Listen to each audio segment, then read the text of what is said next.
Hello everyone, it's the BBS podcast here. We're doing something a little different today. If you've been following social media, you probably already know where we're headed, but we'll get more into it as we continue. I'm Ryan, in case you forgot, and joining me today, we've got ourselves a nice group of people. As usual, we've got Stan. In the spirit of one of the most iconic characters of all time, I'm currently stuffing my face with a calzone. Hell yeah. Yeah. We've also got Ryo. You know, you probably want this part of your head back. Yes, please toss it over. Pew. Oh, I can't believe he did that. And we've got Troy. So, the other day, my nephew was over.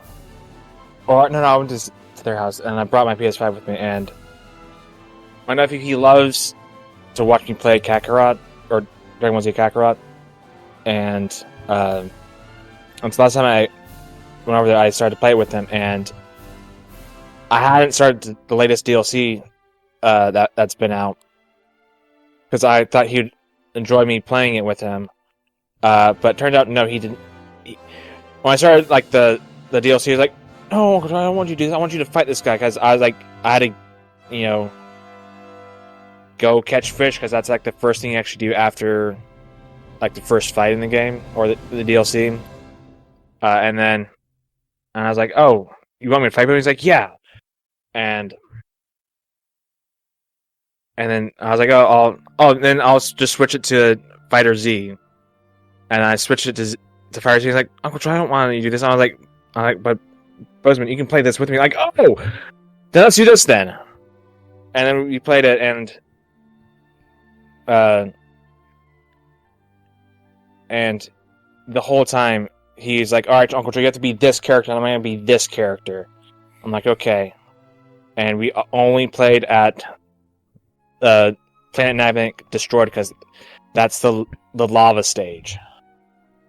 Oh yeah.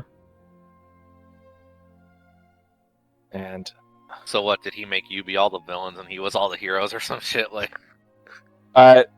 no, I was Super. I was Gogeta, and he was Broly, Oh, okay. because that's his favorite thing to do right now. Like when it's bedtime, his bedtime story is watching a VMA that someone did with the Super Broly movie. Okay. So he was just rocking Super Broly then. Yeah. Okay, Z Broly's pretty degenerate in fighters. I mean, so is Super Broly, let's be real. Yeah, but like he's got style.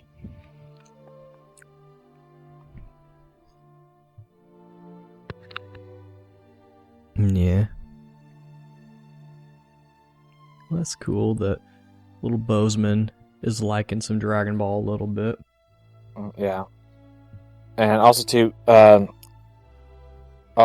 tell my other part of the story after you start. Oh, Yeah. yeah. Are you actually saying like what we're talking about today? Oh, tonight? sure. Yeah. I was trying to avoid cutting you off. So Oh, that's fine. sure.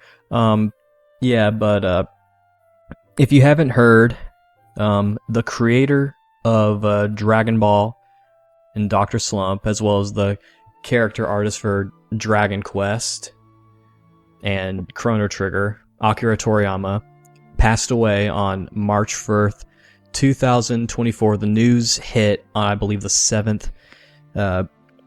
He passed due to acute subdural hematoma, which from what I understand is some sort of like blood clot kind of thing in the head area. There's a lot of information that has come out since then. He was apparently considering surgery for a brain tumor that he had. This isn't. I don't know if this is true or not. So this is just conjecture. Don't go on Twitter saying, this guy on a podcast said this, so it's true. I suspect that he probably did go through the surgery, and then it didn't go 100% afterwards, or maybe there's some sort of issue. I'm not sure, so don't quote me on that. That's just my opinion on the matter. But point being, he is no longer with us.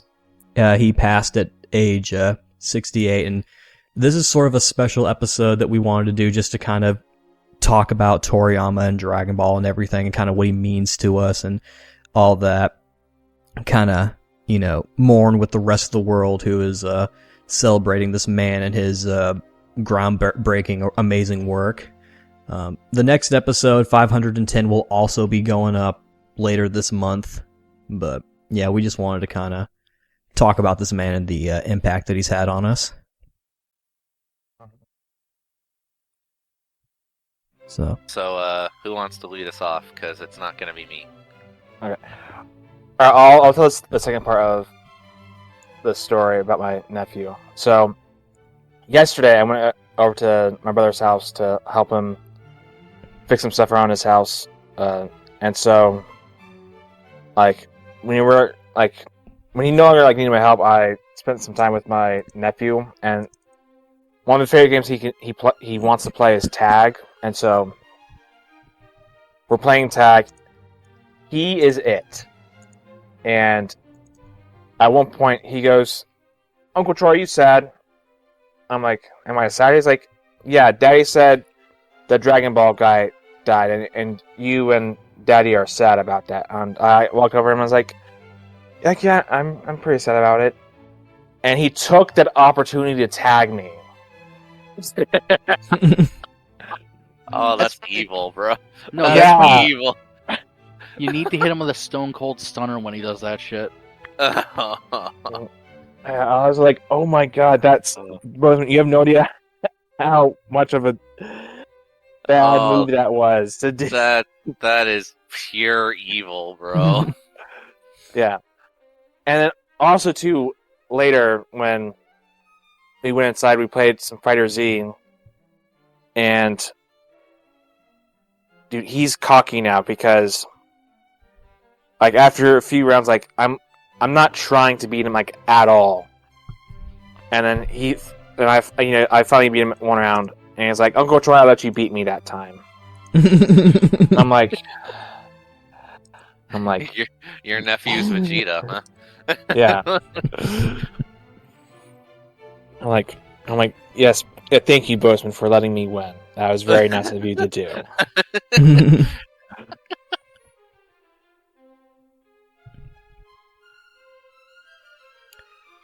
So yeah, that happened yesterday. Nice. Yeah. So I imagine, Ryan, you're probably gonna want to go last. I would assume. Yeah, I'm. If not just because I'm not really sure how to start us off. I mean, why not start as all things do at the beginning? Well, from what I understand, Toriyama got interested in art from watching. Well, first of all, his parents had him, and then he had a childhood. For a second, I thought you were gonna do in the beginning, God created Toriyama. No, I was trying to go for a joke that literally the beginning. But I actually gave a presentation, a short presentation on him in college in one of my. Of course you did. In one of my writing classes. That was the year where I think I gave 3 first one was on Toriyama, then I think the other 2 were on Dragon Ball. Though one of them was on just quote unquote monsters, and I included Frieza on there. I remember that one. You told me about that one. Yeah. And that one I include the main focus on that one ended up being Griffith, but that's a different time. I guess when I heard the news, I think it was Leo who broke the news in the server, and yeah, and I was like, I don't believe you, because I immediately Googled it and nothing was coming up.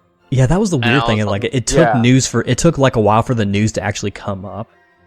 Yeah, and then shout out to a different friend of mine. He actually, because I had not discussed it outside the server yet, but he actually was like, "Bro, dude," and he linked me that post that I linked later.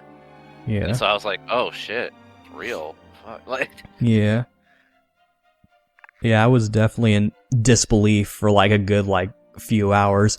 Partially because rumors of Toriyama passing had been a thing, from what I understand, at one point. So part of me was all like, is this another sort of like rumor thingy? But unfortunately it's not. So I was quite numb, and it was very strange. My mind would not let me think about Dragon Ball. Like not like that. Like I would think about it, then I'd start like bawling or anything. But like I would I would picture Goku in my head, and then it would disappear, which I found very odd. That was very clear to me a defense mechanism, but I just found it interesting that like my mind would sort of tackle this loss that way. I'm fine now in regards to thinking about Dragon Ball. I've watched some like clips and stuff, and I did play some Xenoverse a little. I think I might have played Xenoverse a little bit that night, or maybe that day or something. But yeah, and the funny thing too, or not funny, but the odd thing too is like off and on I've thought about this. Like I'm thinking like, okay, where am I going to be when this man passes? Dragon Ball is... I guess I'll go ahead and say this. I've held my tongue on this statement for quite some time out of respect for the people around me, and I also know that this is a very subjective statement, and I'll go into more detail as we continue, but for me, Dragon Ball is the greatest story I've ever read.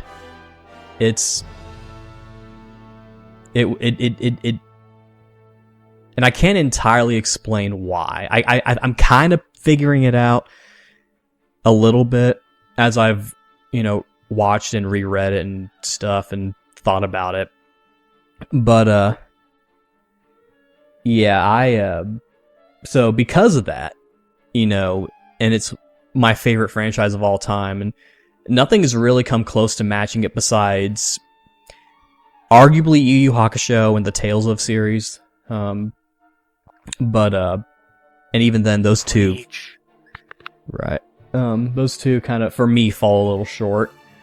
Even though I think Yu Yu Hakusho's story is probably constructed a little differently, that I think kind of suits itself better to the kind of story it's trying to tell. I'm trying to praise it without taking away Dragon Ball too much, but point being, I've been thinking about, okay, where am I going to be when I have to now confront this loss? Especially, back then, where before we had Super, because, Dragon Ball is actually really lucky in that I think it may continue for a little while longer after, now that, even though Toriyama's gone, because one, we have Toyotaro, who was doing the manga with Toriyama. Toriyama was doing the just the story ideas and I guess like rough scripts, and some character designs. But Toyotaro was the one actually making the actual manga itself and going off of Toriyama's notes and getting feedback from him. Yeah, and from what I understand, because people have been like reposting old interviews and translating other ones and stuff like that, Toyotaro notes that Toriyama's actually a really lax editor. Yeah. I'm slightly paraphrasing here, but basically what Toyotaro went on to say was like, yeah, I just kind of give like the rough draft of my pages to Toriyama, and he just goes, yeah, okay, and he just gives them back. and I'm like, yeah, that's a Toriyama thing. I believe that, honestly. Yeah. And you know what? I've read Multiverse. I can give this a pass over that. Yeah, he was known for being he was a very private man. I recently learned that outside of his inner circle, he would mostly communicate through email. He didn't have a cell phone. He was also apparently a heavy smoker. So based on interviews that have come up, it seemed like he kind of knew that maybe his time was short. Yeah, that's something I noticed too, because when he accepted that award because Dragon Ball had gotten so big, right? Yeah. He openly talked about like, yeah, my health ain't great. Like he actually mentioned that. And like, did you see Masako Nozawa's statement after he had passed? I saw it. You'll have to refresh my memory. It's been a little bit. I don't remember exactly what she said. Okay, so for those who don't know, she did the quote-unquote usual, not to disavow her feelings, but like, a lot of people over social media have been talking about Toriyama and whatnot. And she's mentioned one of the biggest things he ever said to me was, "You'll take care of Goku for me, won't you?" And I was like, dude. Yeah. Oh, like. Well, first things first, Goku's like 60 now, so we gotta wish him younger. Yeah. And I believe, I don't remember the full details, but I think I remember seeing an article that Toriyama's son helped out with the superhero movie. I believe his name is Sasuke Toriyama. I haven't seen that, but I wouldn't doubt it. Yeah, so that makes me kind of wonder. name. But my in regards to that, because like not only do we have Toyotaro, but there's also that Dragon Ball room at Shueisha. So Yeah. as far as quite frankly, I could see the series continuing for a while. It's going to be very strange without Toriyama, and I don't know if I really want Dragon Ball to go that route of like Marvel or DC Comics to where like the characters and everything are still there, but it's written by like multiple different people. Yeah, no. Yeah, I'm in the same boat as you. Like, yeah, we've talked about this, me and Ryo, and I personally think if they want to play it safe, what they should do is they should let Toyotaro finish whatever arc he started in the manga for Super, right? Which allegedly is going to be the Black Frieza saga, but really who knows for sure, right? right. Granted, And- we could do without that. Yeah. And then just have him, if they're not going to end it and they do want to keep going, which me personally, I hope they don't, but if they do, right, just have Toyotaro write like a couple pages where it's like, the adventure continues, we'll be back whenever, right? Yeah. And then that's when they do Super 2, as fans are calling it, and start animating like Moro and Gas and stuff. Yeah. And then once they're caught up with the manga, then either A, go on hiatus for like a year or two, or B, then go back to Toyotaro just doing the manga, and so back and forth and back and forth. So That could work. I'm about in the same boat too. Like I want the Moro and Granola stuff I think is really cool. it And is. I'm really looking forward to seeing kind of how that's going to turn out in animated form. I would almost, my thought process is I think I would want them to maybe like finish whatever arc they have planned for the Super manga, and then either put it on pause or just end it, and then maybe let Dragon Ball just be sort of like a games and movies and card game sort of franchise, to where it's like we're not doing main story anymore, we're just doing like spin-off stuff. Because for me, that would be a bit more easier to digest. Yeah, I can see that. Because since they did, Xenoverse is basically an MMO, Fighters is like the, competitive traditional fighting game, Kakarot's the action RPG, and then The Breakers is Dead by Daylight. If they want to do like a laser tag thing and do like a third person or even first person Dragon Ball shooter, I'd play that. How would that even work? Like, I don't know, like just maybe load up Fortnite, bro. Like, what do you mean? Maybe like, I don't know, maybe like Bulma's like, hey, I want to try this new Capsule Corporation thing. It's a laser gun, and then they just go around shooting Cybermen or something. Although, speaking of like Dragon Ball really has expanded into like almost everything, Right. And like just recently, the Dragon Ball Super card game got a reboot, and it made every Dragon Ball fan hate the color green. It's pretty amazing. Yeah, and they got that digital version too that you can play on PC too, I believe. Yeah, because it's very obvious that they were inspired by the success of Yu-Gi-Oh! Master Duel, so they wanted to do For like sure. the Dragon Ball version of it. Like, That's something that has been really cool about Dragon Ball and Yu-Gi-Oh! Too, actually. Because I've thought about this, like, our generation, you could maybe say the big three, like, quote-unquote, anime franchises. for our generation specifically, I think are maybe Dragon Ball, Pokemon, and Yu-Gi-Oh! Because Oh yeah, absolutely. yeah, because those are the ones I know. I know a lot of people are like, no, it's Naruto, One Piece, and Bleach. Like that's for a different generation. And for a while, yeah, they were like the top ones. But Yeah. What Digimon? Digimon Was never as big as Pokemon. Let's be real. I liked Why it you more gotta than be so Pokemon, mean? but it was dope. But the reason why I say those are the big three, besides the fact of them being what made anime popular, all three of those franchises, more so Yu-Gi-Oh! And Dragon Ball, because Pokemon was a video game series first, but Dragon Ball and Yu-Gi-Oh! I feel like have transcended their genre. And in Dragon Ball's case, it transcended in that you've got like different sections of fans. Like you talking about the Dragon Ball Super card game, I remember on I don't know if it was exclusive to the 30th anniversary Blu-ray set or if it was on the old Blu-ray set, but there's like a little talk show thing talking about the old score card game. And I got into like this mindset to where I forgot there was a show. Like they talked about it as if it was like the card game was like this completely separate thing. And then finally they were like, the interviewer was like, oh yeah, so by the way, who's your favorite Dragon Ball Z character? I'm like, oh shit, yeah, it's a TV show. It's like, it was so interesting to me. And, you know, there are people on YouTube and content creators and stuff that focus on like specific things about Dragon Ball. You know, one of my favorite YouTubers, SSJ Goshen 4, she does Dragon Ball toys. This new one that I found, I think she's more of a general gaming one, but she's called Hidden.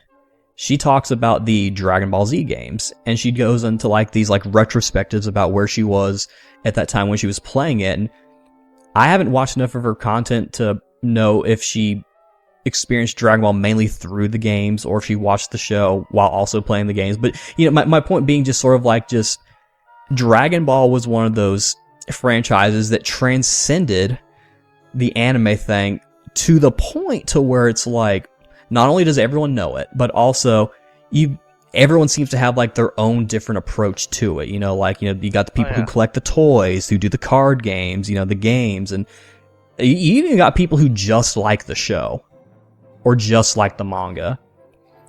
Yeah. So. Or even just the movies. They're a very small set of fans, but they exist. Yeah. Oh yeah, for sure. The movies were. Yeah, I know plenty. I know a couple people who are all like, you know, like, yeah, if they would just make movies, that'd be good. That'd be cool. I like the movies. Or to put a negative spin on this, the people who only like Team 4-Star and hate the show itself. We don't talk about them.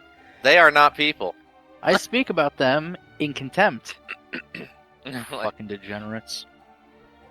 But speaking of them, like, thinking about it, you know, like Dragon Ball, because they were doing like a Dragon Ball, you know, influenced them pretty heavily to where they made their little parody show, and because of that now they have like full-time jobs like content creating, which, you know, say what you will about the quality of that content, but my point with that is that, like, well, Dragon Ball influenced them heavily, and so to put a more positive spin on it, you know, like, Dragon Ball is so influential in that it gave people, you know, their, I don't know if I'll say their life purpose, for some people for sure.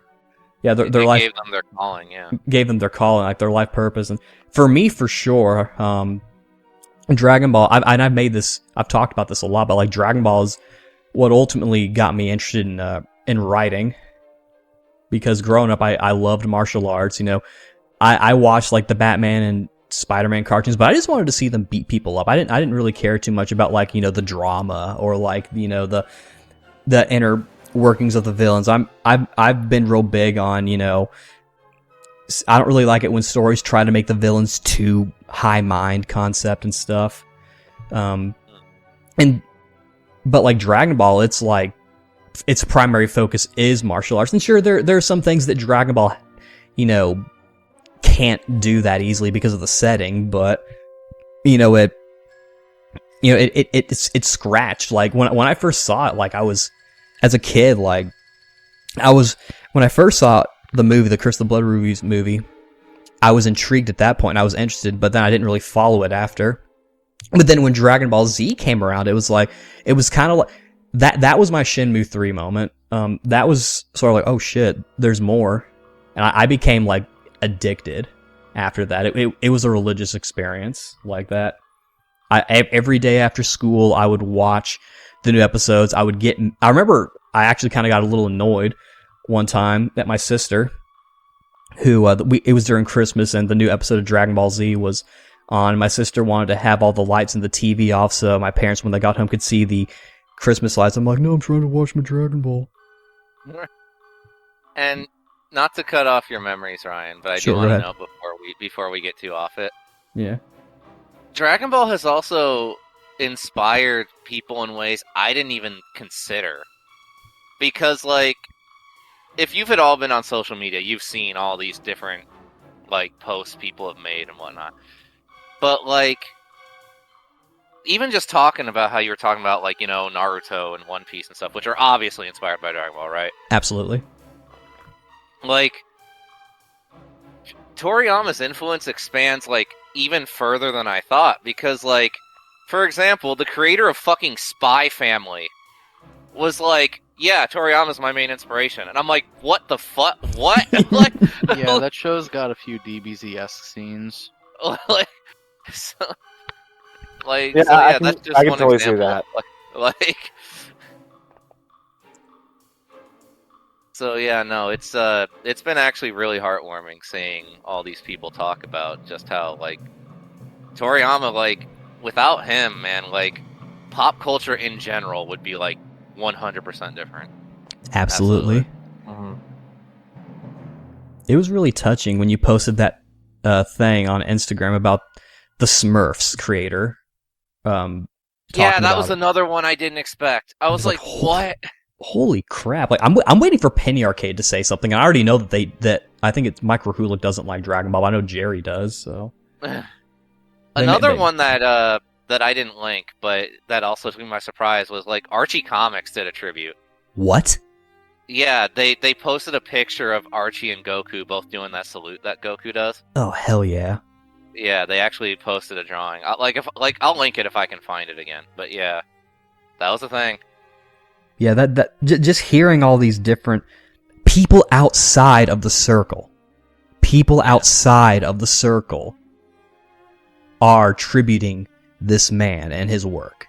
That's how powerful Toriyama and Dragon Ball were. And we haven't even gotten to, like, Sandland, Dr. Slump, Dragon Quest, Chrono Trigger. We're getting there, but, like, this is Yeah. just all Dragon Ball. Yeah, no, like, Toriyama was unstoppable. For Like- sure. Like, and kind of to his own dismay, sort of. Because, like, speaking of Dragon Quest, my favorite interview he's ever done, of the ones that I've read, are when it was one that was done for Dragon Quest Anniversary. I think it was when 11 had just come out, if I remember right. And they were like, and Toriyama, they had him do a brief statement. He was like, yeah, it's amazing to think how far, you know, Dragon Quest has come. I originally picked it up because, like, I wanted to draw, like, magic and monsters and stuff, but man, if I knew I was still going to be working on it this long, I would have said no. Like, Yeah, the only he- man who hates a steady paycheck. pretty much. It's more that he doesn't Like- really like hard work, or he doesn't Yeah. like stuff that's a pain. Like, you know, he's famous for procrastinating a lot, and his wife. I don't remember the full details. You'll have to forgive me. A lot of my information on Toriyama and things that he said are mostly paraphrased, but Does he consider his wife a pain or something? no, but like there was this. I believe there was this one time where he was supposed to be working on, I think, the next chapter, but he was just playing Dragon Quest, and he was playing so much that his wife had to take it away. Like, take away his Famicom. It's just he's like, whipped. But, yeah, and word has gotten out that, like, and I say word has gotten out, but this is more public, like, the whole reason why Super Saiyan is blonde was because, like, in the manga, he didn't want to color in Goku's hair anymore. Yeah, Yeah, I've heard that too. and then, like, it was a happy accident, too, because he was like, and we noticed that actually Goku looks cooler that way, so we were like, okay. You know? Which, by the way, that's another thing, too. Fucking Super Saiyan is the thing that changed, like, anime and manga literally forever. Oh, absolutely. Like, that moment is historic. Like, Like, fuck you One Piece fans and your Gear 5. Like, no. Super Saiyan, dude. Like, Yeah, like literally every super mode ever in anything can be contributed to fucking Super Saiyan. Absolutely. yeah, and like 2 years ago, we were having a party here for my mom, and her employees, brought their kids with them, and I was wearing a Dragon Ball Z shirt, and one of the kids there, like, talked to me about it, and he was like, oh my gosh, Ultra Instinct is the coolest transformation ever. It was so cool when it happened in the TV show, and I wanted to tell the kid, like, kid, you weren't there when Super Saiyan happened the first time. Yeah. Nothing will ever top that. Yeah, and it's the thing too where, like, I think a lot of people, especially the kids nowadays, they don't really quite get it, because, like, they just see, oh, it's a cool, like, glowy form, right? And yeah, that certainly helps, but what also helped was all the fucking build-up to it. Like, that moment was earned in the story. Because, like, you had the Legend of the Super Saiyan that had been going since, like, the Saiyan Saga, right? And then, like, the fact that it was Goku, because Goku, the peace-loving dude, finally fucking just snaps. It's just all these different elements coming together that just make it this monumental moment that you just gotta appreciate. That's actually a very, very, very beautiful segue into... Thank you very much, Stan. That's... Because thinking about it, the reason why... Because that's not the only time Goku has lost his temper, but here's the thing. The other time he really lost his temper was when Krillin died. And I think this sort of attributes to Toriyama's story. I know some people are going to think this is strange because of the unfortunate connotation that comes with Dragon Ball. But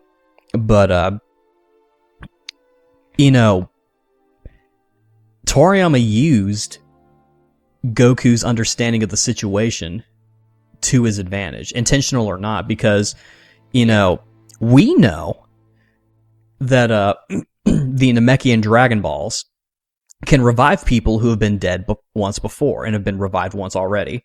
Because that's the big thing with the Earth Dragon Balls. They can only revive a person one time. Krillin was killed by Tambourine during the King Piccolo arc, originally, near the end of the original Dragon Ball. So this is the second time he's died, because Frieza killed him. And Goku doesn't know that, though. So in his mind, he just lost his best friend forever, and that pushed him over the edge. Excuse me. Yeah. And I think that's one of the reasons why I think Dragon Ball 1 resonated with me so much, but also caught on, is because as a story, it respects your integrity as the reader, because it shows you things that you don't need to pick up on that may seem a little cliche, but it makes sense. Go into the Cell Saga, Trunks getting killed by Cell when he comes back, and Vegeta getting upset over that. Vegeta as a character, you would think, especially after seeing him kill Nappa after losing to Goku, you would think, okay, yeah, this guy doesn't really care about the people around him. But at the same time, it makes perfect sense. A father just lost his son. And Vegeta has been humbled this entire arc. So, it's brilliant in that, because, like, as a kid, I didn't really like Vegeta, but I loved seeing him getting humbled. And I still thought the Majin Vegeta, like, sacrificing himself thing was, like, the coolest thing, because to me it's like, okay, he's finally learned. And that's why I love all the stuff going on in Super with Vegeta, because he's changed so much, he's getting all the stuff that he wanted, and also the stuff that Goku has. I won't go into too much because of spoilers. I mean, I already know we know about the whole Ultra Ego thing. But Yeah. You didn't like Vegeta as a kid? not really. I don't. I'm gonna need you to step outside for a few minutes. Would it make you feel better, Rod, if I said as a kid my favorite character was Gotenks? Half and half. Yeah, because and that's another thing this is just sort of like a cool thing in my opinion, just what I know now about like cartoons and stuff. how, like, you know, in the old days, like G.I. Joe and Ninja Turtles, they would make action figures of characters you hadn't seen in the cartoon, and then they would show up in the cartoon. Dragon Ball kind of did the same thing, except the situation was different, because in Japan, the show was already, like, done. So all these figures had already been made for the Japanese market, but here we were getting it. So that's like a cool sort of thing, and I think that's another reason why maybe Dragon Ball caught on when it did, or Dragon Ball Z caught on when it did, because they treated it more like an American cartoon, thinking about it. Because they had all this money put into the merchandising, and they had so much, like, merchandise and stuff made, and the toys and stuff, and then we got video games. Like, these days with anime stuff, they'll have, like, t-shirts and, like, decorative stuff made, but most of the merch is just stuff imported from Japan, and then, like, alternative media like video games is stuff that you have to, like, wait and see if it comes out and then hope and pray that it gets translated into English, which I remember with Naruto, there was this one Wii game that everyone really wanted, and then finally they were like, okay, we'll do it. But just thinking about, like, with Dragon Ball, that didn't happen. That started to happen, like, in the early 2010s a little bit, because there were some Dragon Ball games that we didn't get. But with Naruto, it never really had the opportunity to. It kind of did. I think there was even one, like, Ultimate Ninja game that never came out in English, or it never came out in America, but it came out in Europe. But, you know, just Dragon Ball was kind of ahead of the game in that sense that, you know, not only would we get, like, games imported and translated from Japan, we would get original games too. Like, yeah, say what you will about Dragon Ball Z sagas, but that was made for us. You don't see that with good, but it was made for us. Yeah, and the Legacy of Goku games, which the first one wasn't very good, but 2 and 3 were good. So, like, just you don't really see that with you didn't see it with anime that often then. You saw it a little more then because it was all new, but you don't really see that now, mainly because you don't really need to. But you know, it was definitely a different time for anime stuff. And lending to what you were saying earlier, Ryan, one thing that I will always give the Dragon Ball franchise in general, for the most part, like 98% of the time, right? Yeah. And it really did help shape my outlook on storytelling, which I'll get into more detail when we start doing, like, more personal stories later. But, like, as dumb as the plots could get, because let's be real, like, if you're applying, like, a lot of logic to Dragon Ball, there's a lot of shit that doesn't make any sense. But, like, whatever. Sure. Fucking, the characters were always on point and always made sense. Like, like, is this my favorite character? No. And I've even complained about his fans. But there's a reason Gohan is so popular. Right. You know? Because he was the kid character, so naturally a lot of kids are drawn to him anyway, but also, like, it's a lot more accepted nowadays. Like, I'm still astonished I run into, like, anime fans more often than not now. But, like, back then, in the early 90s, if you liked anime, man, your life was over. Like, you know, like, and so a lot of kids are, you know, naturally timid and, like, shy and introverted as a result because they don't want to fucking get bullied for this shit, right? Right. And, you know, Gohan was the perfect representative of that. The quiet, timid kid who, like, he didn't want to hurt anybody. He was to himself and whatnot. And so, like, it's also a reason why, like, while I don't agree, I get why fans are upset that Gohan's not, like, the warrior guy, like Goku or whatever, because they want, you know, that piece of them to be, like, the star, to be, like, the strong guy, you know what I mean? Right. Like, I get it. And plus, too, you know, owing to that, it's not like Gohan's a bad character.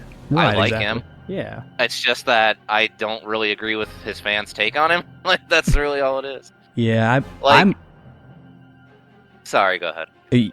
I was just going to say, I was kind of in the same ballpark that I didn't really like Gohan as a kid either. I actually prefer adult Gohan. So. But yeah, no, like, one of my favorite moments is even attributed technically to Gohan, but I count it as an Android 16 moment. It's right before 16 dies where he gives that speech to Gohan. Yeah. And he's like, it's not a sin to fight for what you think is right. And that speech has always stuck with me. Honestly. Right. Like I thought it was great. personally, and that's also why like 16 is one of my favorite characters in the show. I Yeah, love he's that a great guy. character. Yeah, because like even just going into the whole character motivation thing, he's literally passing on to Gohan what he learned since he got activated.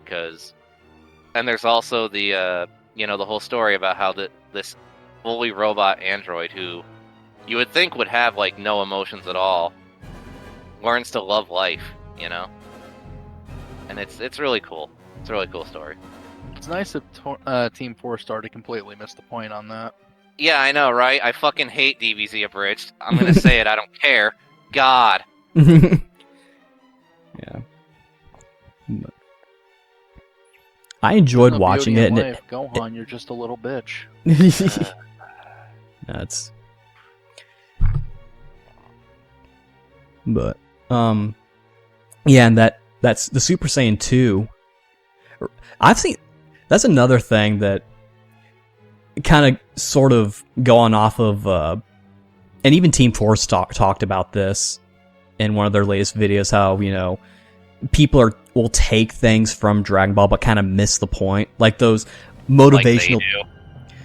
Yeah, I don't want to say too much negative stuff. I get it. I get it. I'm sorry. You're fine. You can say what you want. I guess I'll say for me with Team 4 Star, I enjoyed it. I don't know if I liked all the direction they went into, but it's like, and it helped me during like a stressful time, or it gave me comfort. But I mean, at the same time, it's just like, well, Dragon Ball's also kind of helping with that. So, but I mean, I don't, but to get back on point, like I'm sure you've all seen like these like posters and like T-shirts of like Gohan or like Vegeta saying all like words can't hurt me, they're paper, like these like motivational stuff. Yeah. And like yeah, Vegeta didn't like actually say that stuff, or Gohan didn't actually say that stuff, but like it kind of just goes to the power of Dragon Ball, and that people, because here's the thing. Sure, these characters didn't actually say that stuff, but the spirit of what they are actually saying was definitely there in different ways. Like, yeah, you have to kind of piece it together a little bit, and in truth, you're probably taking different moments from this character to put together this one moment that you take from it. But, and there are plenty of also people who got inspired to get into like fitness and like wellness through Dragon Ball, seeing like how much effort these characters were putting into their physical body. So like mentally and physically, Dragon Ball has helped a lot of people, along with helping them build their careers and entertaining them. Yeah, a handful of the Power Rangers actors talked about how Dragon Ball got them into fitness. So yeah, for sure. And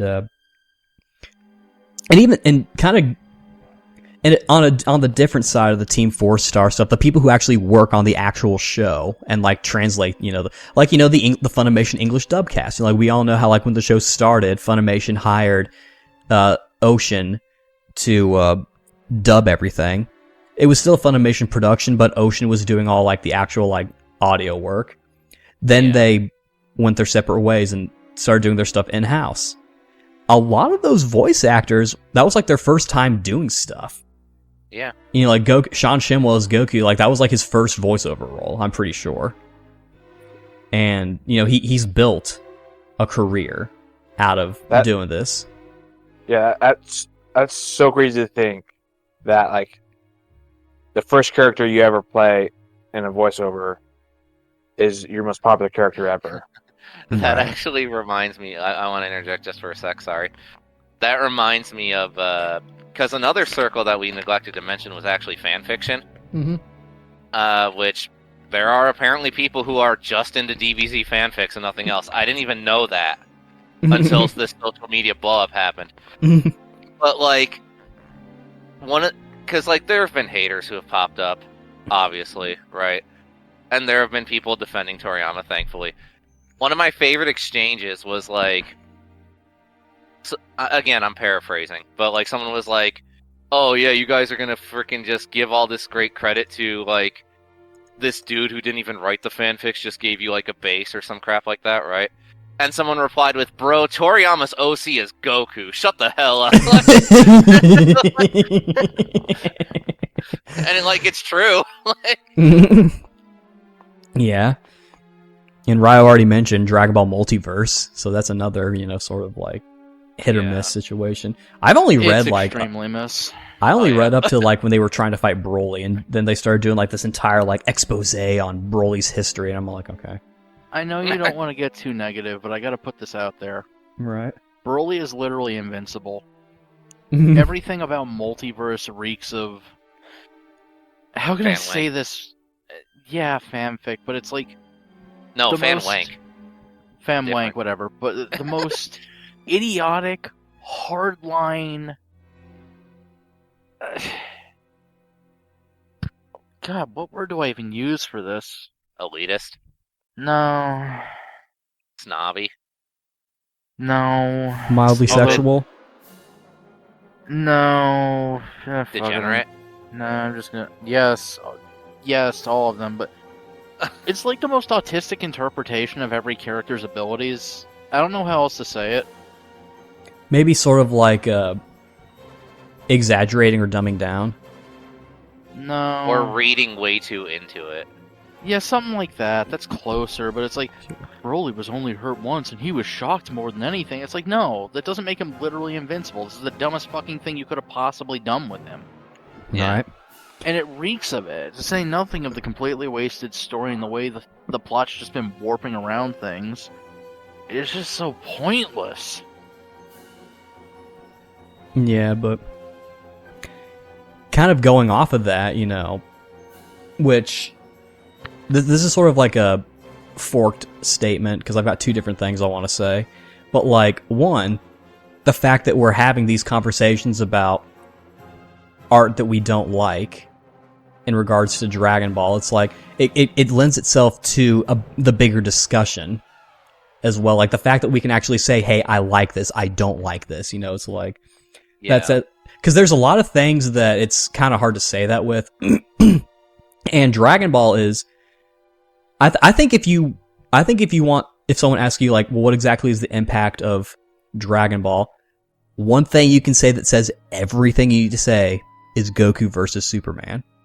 Because yeah, absolutely. Oh. Because that was a conversation that everyone has had, and it's become so sure, people think oh, Saitama versus Green Lantern or whatever, or but just the fact that Goku versus Superman has been such a, because I feel that's one of the most hot versus debates of all time. Absolutely, and also it regardless of what side you're on, it makes sense that you would compare these two characters. Yeah, it's a lot like Mario and Sonic in that regard too. Mm-hmm. Yeah, I was gonna say, I remember when Death Battle first announced they were gonna do Goku and versus Superman. I just remember all the hype on the internet, getting ready for that. Oh yeah, that episode to drop. And they didn't get it right until the third time. Yeah, to kind of put my own negative spin here, because I know we've all sort of so far have said things that we don't really like about the what's come here. The first one I was okay with, and it's okay, fair. I don't really agree with the outcome. The second one was entirely mean-spirited. Oh yeah, the second one was absolute crap. Yeah, I'm just thinking y'all should have just kept your mouth shut. Right. No disrespect to Death Battle, but it's just Or if you really wanted to double down, just be we're doubling down, we're not doing this. Stop. Exactly. Yeah, they should have done that. They should have put a tweet saying hey, we stand by our opinions. We understand that these characters have new abilities and forms that might put them a leg above what you thought is going on. We're sticking by this. Please don't ask us anymore.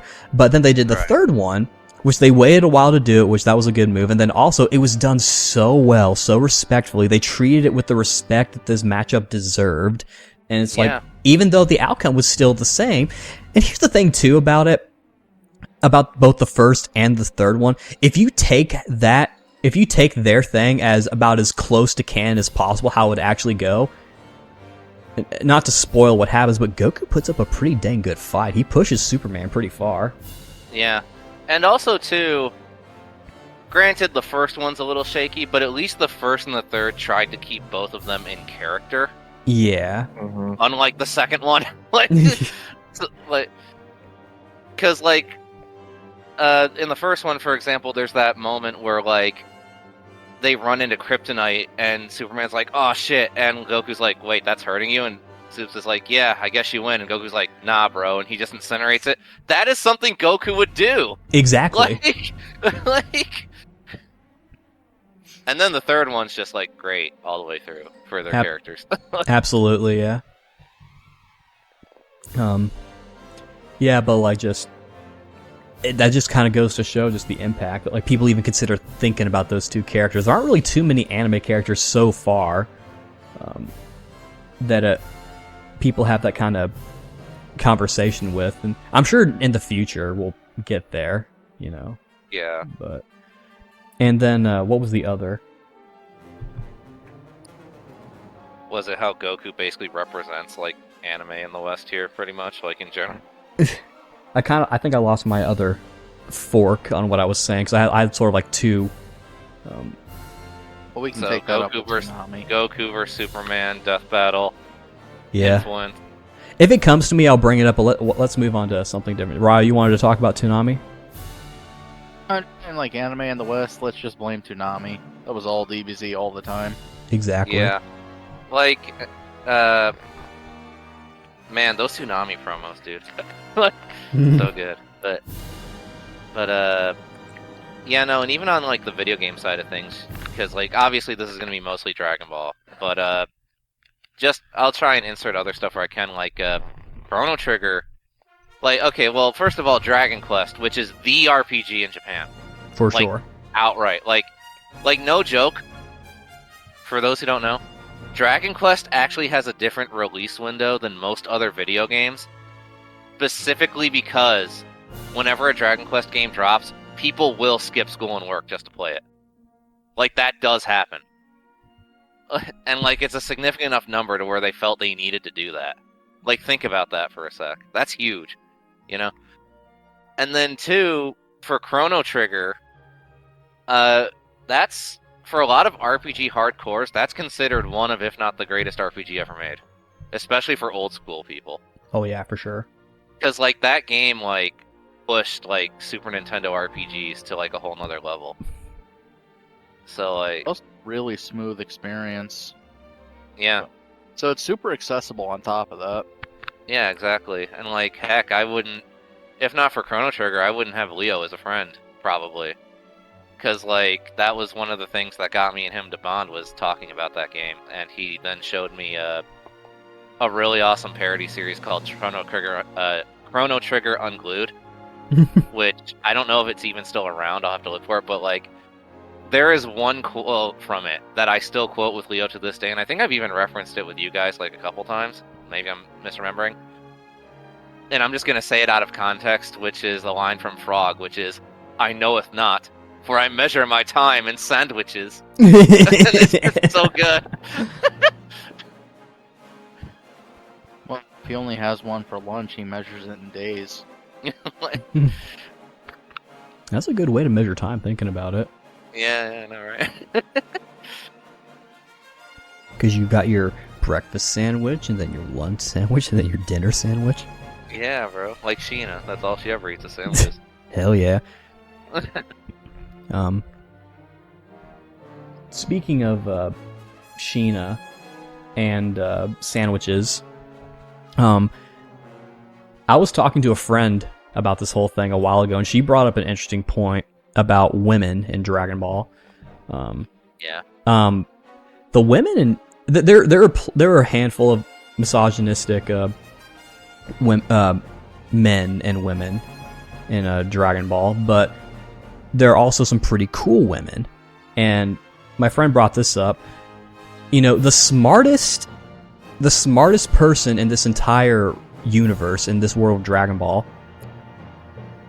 is a Bulma, who is kind of selfish. She's a bit her whole reason for getting the Dragon Balls in the beginning is because she wanted a boyfriend, and she wanted the Dragon Balls again in superhero because she wants plastic surgery. All right. And also, surgery without like blatant tells or any downsides. right. Yeah. And she's kind of the breadwinner of Vegeta's family because she's the one who I think is making all the money and stuff, whereas Vegeta's Yeah, just she training is. all day. Well, what's Vegeta gonna do? Win the World Martial Arts Tournament? Hercule literally has a contract with those people. Right, basically. And also, too, like, what can he do? Like, Bulma's... They have her be the richest person in the whole world. Right. Like... And speaking of Vegeta and his interactions with women, you know, right after he gets his Super Saiyan form, you know, the one thing he was, you know, really pining for, now he feels like he's like the top dog, he gets beaten up by a fucking woman. Which Yeah. is like, you know, I'm not trying to make a statement there, but, you know, back then in, like, you know, the 90s, you know, that kind of stuff was... Yeah, you that know, was like, that was revolutionary. That was big shit. Yeah, because, like, you know, and even now, Android 18 is a very powerful woman and a strong ally to the team. Yeah. So she helps out a Android lot. 18 killed Gohan That's true. Yeah. And 17. and everybody else too. He was Yeah. both the best and worst. Yeah. She's also Sheena's favorite Dragon Ball character. Good choice. But Yeah, she's cool. But of course, you know, going into Toriyama's humor as well, you know, there's like all the a lot of it's kind of juvenile humor, which is probably why I Yeah. like it, because, you know, like the poop on the stick, you know, stepping in poop, Yeah. Goku smacking people's crotches to tell if they're a boy or a girl. You know. Oh my gosh. Yeah, there's definitely shit that has not aged particularly great, but you can at least say, all right, it was the 80s, like whatever, you know, Yeah. like can we wheel it back for a second and remember that they're like live humanoid animals running around Dragon Ball? Maybe it's not so cut and dry. yeah, true, like, but that's also too like what makes it kind of funny for me a little bit is because, like, speaking of girls, there's definitely a female audience for Dragon Ball. Oh yeah.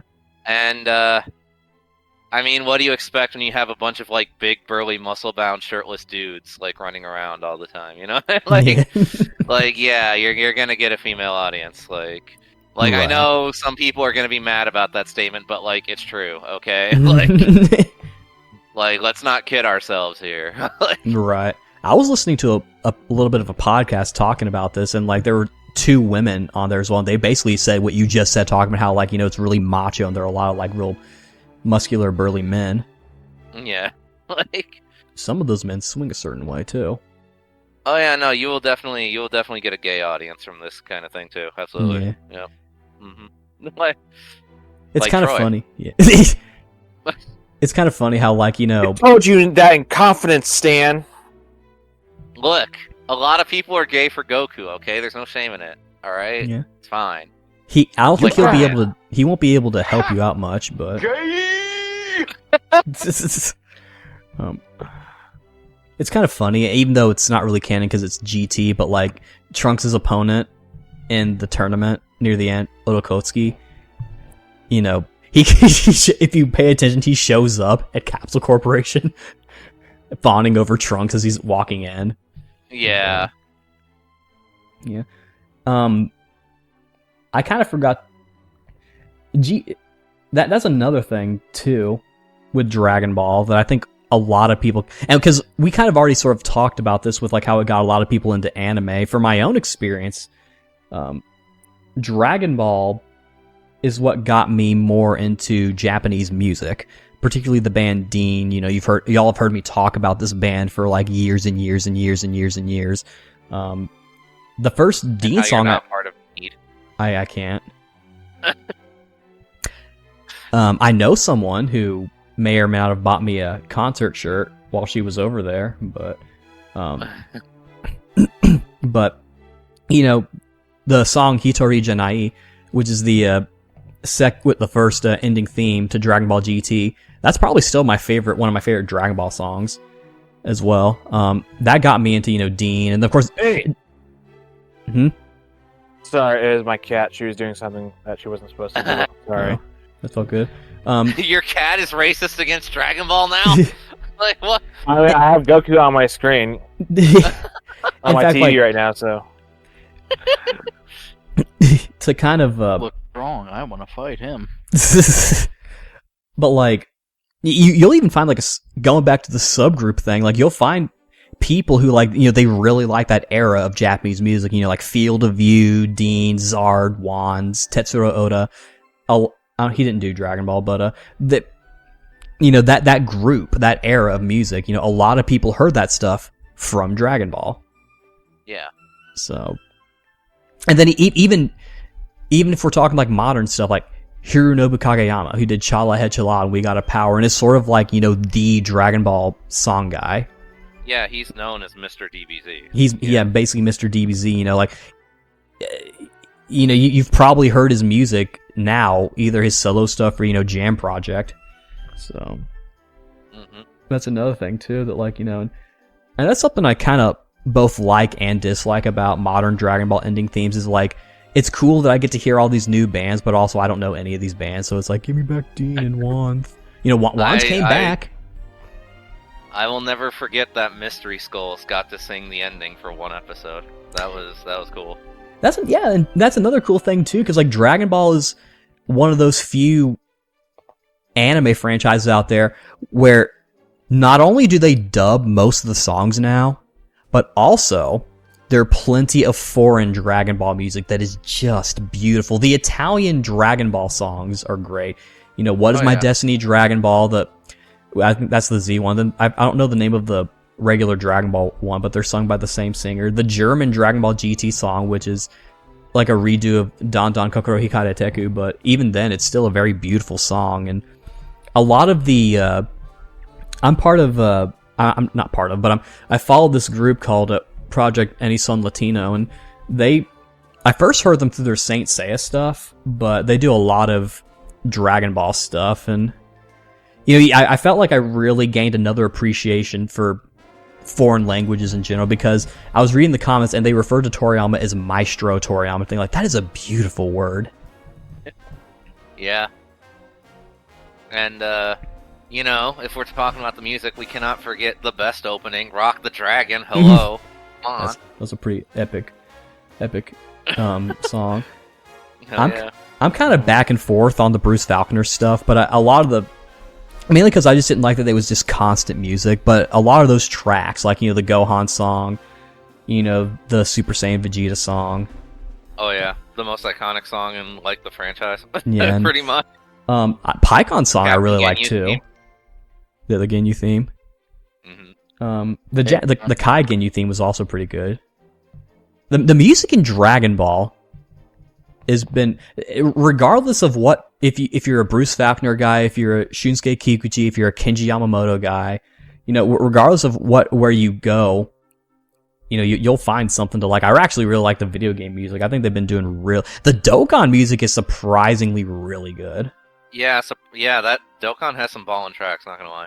Yeah, like I was really happy when Tien finally got his song. Like, hell Fighters. Yeah. Oh yeah, Fighters had a great soundtrack too. Mm-hmm.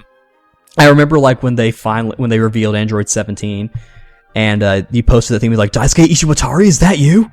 Yeah. Because it sounded just like him, like his guitar riffs and everything.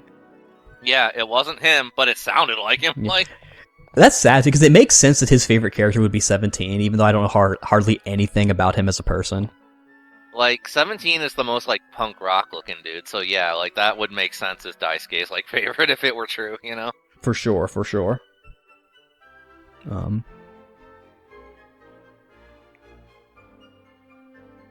Oh man. But yeah, so did you have anything? Does anyone have anything else general to say, or do we now get into more personal stuff? General stuff. Oh, here's something I think you and I can maybe comment on, Stan. The Dragon Stars. Hey, yeah, Yeah, we have 'cause- our own toy line now in the U.S. Exactly, because we've had a toy line before, but that was back when the collecting side of toys was there, but like it's changed a lot because now we have Marvel Legends, which came back, DC Universe Classics, which turned into DC Multiverse, which was sort of like it came back, then it stopped, and then now it's a different kind of thing altogether. But yeah, now we have, and I think Bandai's actually doing it really well too, because, we got Dragon Stars, but then we also have Anime Heroes as well, which that wouldn't have come about without the success of Dragon Ball. Hell, they did Dragon Stars first, and then started doing Anime Heroes. Yeah, which, because of how well Dragon Stars was doing, they launched Anime exactly. Heroes, yeah. And those are still considered some of the best like budget action figures you can get. Absolutely, So- yeah. And like, I always dug how I don't think it's updated anymore, sadly. But the Dragon Stars team used to have their own personal blog that they would update. Oh, And I always loved how casual they were about every post they made. Like, cause to me they were like talking to us like straight, not like giving us like, oh, you see, we hear, the corporate bullshit. Like, no. yeah. Like, my favorite post they made was when they decided to stop doing Build-A-Figures. Yeah. And the guy who made the post went, we know you guys are probably going to call it a cash grab, but trust us, this will make all the figures better. Like, he straight up word for word said that. And I was like, you know what? I give respect to that. And as far as I can tell, it has made the figures better too, because that Majin Vegeta's great. Yeah, no, it absolutely did. Because, like, the very next wave, when they stopped doing Build-A-Figures, had what even today are considered some of the best ones, like SS4 Goku, for example. Oh yeah. So, yeah, no, like, Dragon Stars, by getting rid of the Build-A-Figure and focusing the budget more on just each individual figure, yeah, no, the line evolved a lot from that. It'd be cool if they brought it back for like maybe a figure that would be kind of a pain to sort of sell. I don't know. Maybe, like, if they did, like, a Purunga mini or something like that, maybe. Maybe, yeah, because that was what I liked about Dragon Stars, was that it was sort of like, my version of Marvel Legends. Because with Marvel Legends, I'm not trying to... I'm missing, like, one character, Marvel character. I'm trying to get the Lizard. And that's the And besides Gamora, like a more comic-accurate Gamora, and then a more obscure character named Halloween Jack, I'm more or less good with Marvel. But Dragon Stars, I'm trying to get them all, at least all, like, the main ones. Yeah. So... Me, I only have, like, a small handful, but I do really like the ones I have. Oh, yeah. Yeah. Yeah, I only have a few, too. I think I have King Piccolo, I think. I see Zamasu. See Broly. I think I have Majin Vegeta as well. Yeah, he hasn't arrived yet because he literally just shipped. But my pre-order for Super Baby 2 went through. Same So, here, like- yeah. So, That also, I'm looking forward to him. yeah. That also reminded me of the other fork, if I may. Yeah, go for it. Talking about quote-unquote bad Dragon Ball art, Dragon Ball Evolution, for one thing. Even though because here's the thing about that movie. For one thing, I saw the actor who played Goku, Justin Chatwin. He also paid respect to Toriyama and apologized that the adaptation wasn't very good, which that was very kind of him to do. I don't, I don't necessarily think it was his fault, so I don't think he needs to necessarily No, apologize. he doesn't, but it was a nice gesture. It was a nice gesture, yeah, and I'm sure I haven't seen much of his work, but I'm sure he's a good actor. But then also, it actually, it's funny you mentioned Zamasu. That kind of led us to who we got for the dub Zamasu, because everyone knows that it's James Marsters voicing Zamasu in the English dub, who was not only Buffy the Vampire Slayer, or Spike and Buffy the Vampire Slayer, but he was also, Piccolo in Dragon Ball Evolution. Yeah. So That's what's really funny, is we technically owe Super's existence to Dragon Ball Evolution. sort of, yeah. That's what's really fucking funny. Yeah. Because Toriyama was like, I just love Dragon Ball so much that I want to keep it going. Like, but also you want to... But what he actually meant, from what I understand, was that, like, I don't want y'all to be messing up my story no more, which I would be the same way. Yeah, I from a creator standpoint, I get it, man. I'd be pissed. Yeah. But even to its credit, too, like, there aren't really too many... Now there are, but, like, back then, there weren't really too many live-action anime stuff. There were some, but a lot, and in the ones that were there were kind of like small. But That reminded me of something else, though. Talking about like bad art, right? yeah, because the games aren't just like the PS2 games and shit like that, right? Y'all remember the fucking Flash games Cartoon Network used to make for fucking Dragon Ball? Oh yeah. The one that would constantly fucking crash. The one for Attack on Namek. Yes. There was that actiony one, and then there was the fucking like rock paper scissors game. Do you guys remember that one? Yeah, that's the one that crashed constantly. Oh, good thing my homing shot is now spinning forever and nobody's moving. Mm-hmm. Yep. Hey, I unlocked Frieza. Time to try it. Oh, it froze on the first move. Glad I played. Yeah.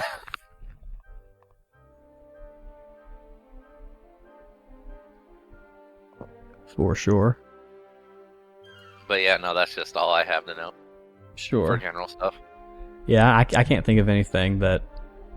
Everything else I have to say would be personal if I were to go into everything. So. Yeah, same here. How Yeah, about I'm you try- guys? Yeah, I'm trying to think like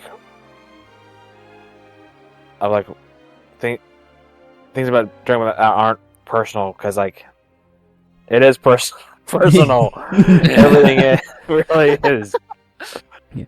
I do know one thing for sure, and I've said this to multiple people, and we even talked about this like beforehand. If not just because the Dragon Quest team has lost 2 key players with both Toriyama, their character artist, and then also their composer, I'm definitely going to pick up Dragon Quest 12 for sure. Yeah, same Just here. out of respect for, that franchise. Because I've really only played... I have 8, but I've really only played Dragon Quest Heroes, which is the Dynasty Warriors RPG hybrid that they did. And I enjoyed it. So Yeah, it's gonna be interesting to see where Toyotaro and Toei and all them take Dragon Ball from here on out, if they Yeah. do. yeah. How about you, Ryo? Well, like what? I'm gonna take that as a no then. Although I could share a bit of dark humor with you guys if you want. I don't know if it'd be appropriate for this, but but you know what? No, I'll tell you afterwards, just to be safe. Yeah, I was about to say, because depending on how dark... Just to be safe. Yeah, I mean... Because we're trying to be respectful here. We definitely Yeah, kind of... It's not at Toriyama's expense. I will say that. It's not at his expense. It's not. Yeah. And I mean, that isn't to say that, I actually had sort of a very interesting, I'll save that one for after, because I don't know if I want to. But I had a very interesting YouTube experience that kind of just showed just how I'll summarize it. There was a video talking about how Toyotaro forgot something, and I found that kind of interesting because Toriyama was also known for forgetting stuff. Recently, not recently, but it came out that when Battle of Gods came out, he forgot that Super Saiyan 3 was Super Saiyan 3. He thought it was Super Saiyan 2. And there is a, which I mean, Super Saiyan 2, in all fairness, that's the one that everyone seems to get kind of, except for Gohan, everyone seems to get kind of confused about, because for everyone else it looks about the same. Yeah. Because the only real change is the hair spikes up a little more. For characters like Vegeta, it's hard to tell. Yeah. And then the little lightning zap things, which it seems to be everyone's favorite feature. No one talks about the hair. I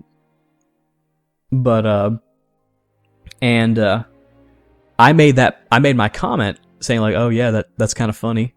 I'm paraphrasing pretty heavily, but it was 13 days before Toriyama passed, and then someone after the fact, after he died, they commented on you need to be more respectful. I'm all oh, I didn't mean any disrespect, may he rest in peace. And he's yeah, I'm sorry, I didn't see that you had posted this before. And then someone jumped in and was saying dude, you need to cut this guy some slack. He's yeah, I'm sorry. Yeah, I'm sorry too. Things are just kind of tense right now. It's and I replied to both of them saying hey, it's cool. This is all tense time. But I feel just that I have never experienced that on YouTube before. Yeah, no, that's a very rare experience. I'm just, bro. The fact that it got diffused that quickly, and pretty much every part. I mean, I didn't say I was sorry. I probably should, but Why? Well, You well, should have taken that chance to shit on him. but it's just like, just that's never. I'm wondering if there's maybe more to that experience that I won't say, but that was a very, very interesting experience. But I think it just kind of goes to show just where everyone is at. Like, we talked about how everyone's mourning. I've seen plenty of news outlets covering this story. There's that whole thing in Argentina where like everyone went to that, that central area in town, did the Genki Dama spirit bomb thing. And yeah, and I then there were people, and then like in Xenoverse 2, a whole bunch of players got together to do the same thing. I remember that too. I saw a video of people in Final Fantasy XIV doing the same thing as well, which I found very interesting because Dragon Ball and Final Fantasy don't necessarily connect in my brain that closely, but it was very, to their credit, it's like, okay, well, they were being incredibly respectful, because I remember they did the same thing for Kentaro Miura with Berserk, which to me made more sense because that's both like, medieval fantasy, but in Xenoverse they also, you just said that. But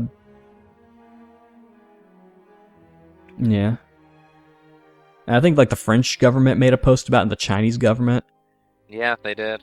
Yeah. Like, yeah, no, if anyone ever tries to be like, oh, Dragon Ball's not that big, like, yeah, bro. Just go to Mexico and you will be proven wrong. Yeah, no. Or like, France. Like, I'll never forget this story. Where the final 2 episodes of Super were like a national holiday for Mexico. Like, did you guys hear about that, or should I tell the story? I think I've heard about it, but I don't know the full details. Okay, so, and maybe I'm misremembering, but I'm pretty sure I'm not. But here we go. So, when Toei sent out the episodes to all the stations to get dubbed and like aired and all that, right? If anyone doesn't know how that goes, they also control when it airs. So like, air it on this date, right? And don't do it before then, because otherwise you're breaking cease and desist and we can sue you and stuff like that. Mexico, the second they got those 2 episodes, they said, fuck that, we're dubbing them and airing them immediately.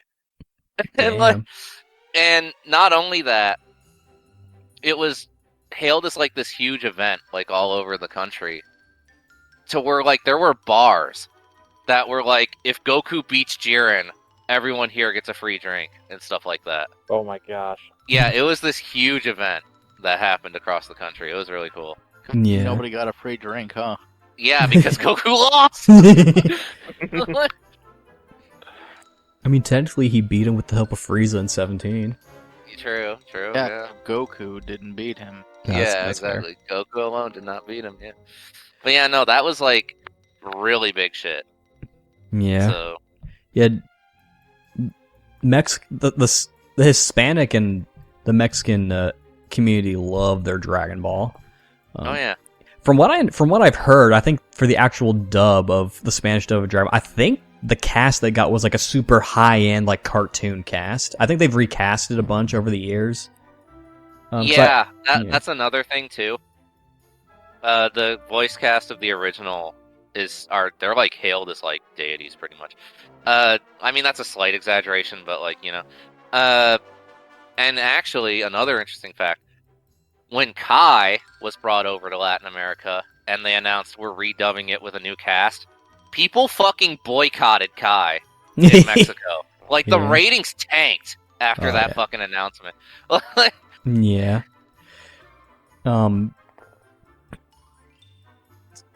For us, English speaking, Kai was sort of a interesting situation for us too, because like, it's been heavily talked about how like, the original English dub, they took a lot of liberties and stuff. So as I was getting into the original stuff, I was interested, and also just because like I thought I grew up with it, so I loved it back then, and I still love it now. But I've gotten to where like I really just love the pure story. That's why I call myself a purist when it comes to Dragon Ball. So like it's, like I just like the just the pure thing itself. So quite frankly, anytime Should I? Should I make a joke? I don't know if it'd be in poor Yes, taste. do it. Okay. I thought you called yourself a dubby. Got him. Gotti. Definitely a W. No, but I do these days typically watch the English dub. I can go either or, but I kind of like watching the dub these days, mainly because like they're trying to stick closer to the Japanese. And so I know this must disappoint the Japanese. which and the Japanese version of Kai 2 was kind of an interesting experience as well, because they recast a fair amount of actors. In the English version they recast as well, but in the Japanese version they recast, and they got some a lot of the recasts were actors who had played other roles in Dragon. I noticed a lot of them was like people from One Piece as well. But like, I remember I would hear like a couple tales of voice actors. Like the guy who's Raven, in Vesperia, played Kui in Kai. And that was kind of interesting hearing him sort of give a take on a Dragon Ball character. Because when it comes to Japanese voice actors, you can tell who had a role in Dragon Ball. Because they yell really well. They do really well. Takashi Kusao, who does Trunks, he's Cress and Fantasia. He's Yukimura Sanada in Samurai Warriors and other stuff. And He yeah, yells really well, They never got Tekkaman Blade to voice a Dragon Ball character. Right? Maybe they should have. Ironically. Should have just been Noob Broly. Shatter the microphone again. Yeah, right. Yeah. But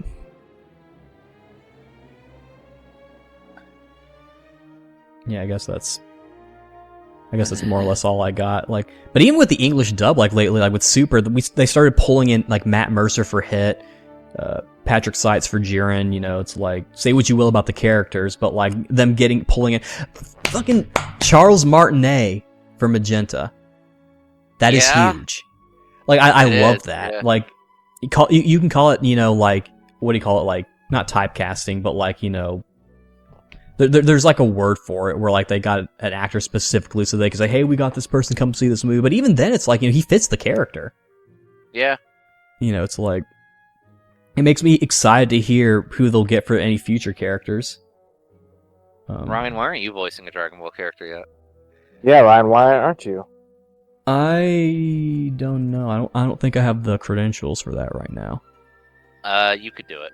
I could do it, maybe, but like, getting to that point is going to be kind of difficult, I think. Ryan, you got it. Just be like, guys, look at my resume, and it's all sim stuff, and they'll be like, oh shit, okay, got dude. Bro, you were in Society High?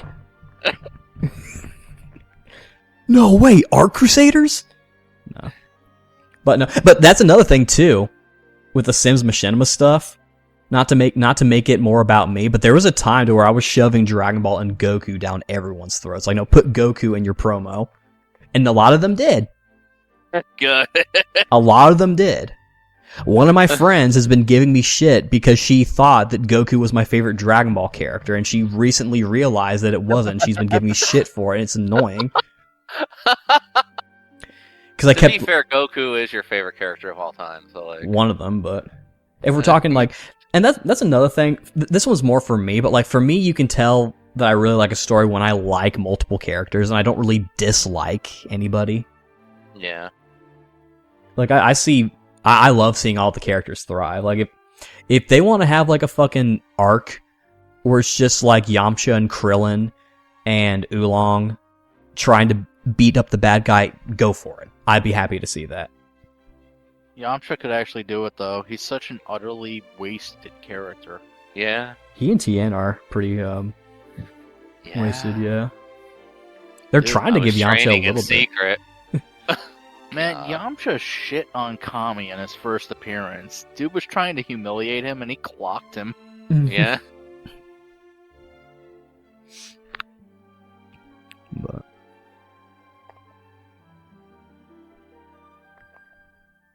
Yeah. alright, I guess that brings us to the personal stuff. So, who wants to go first?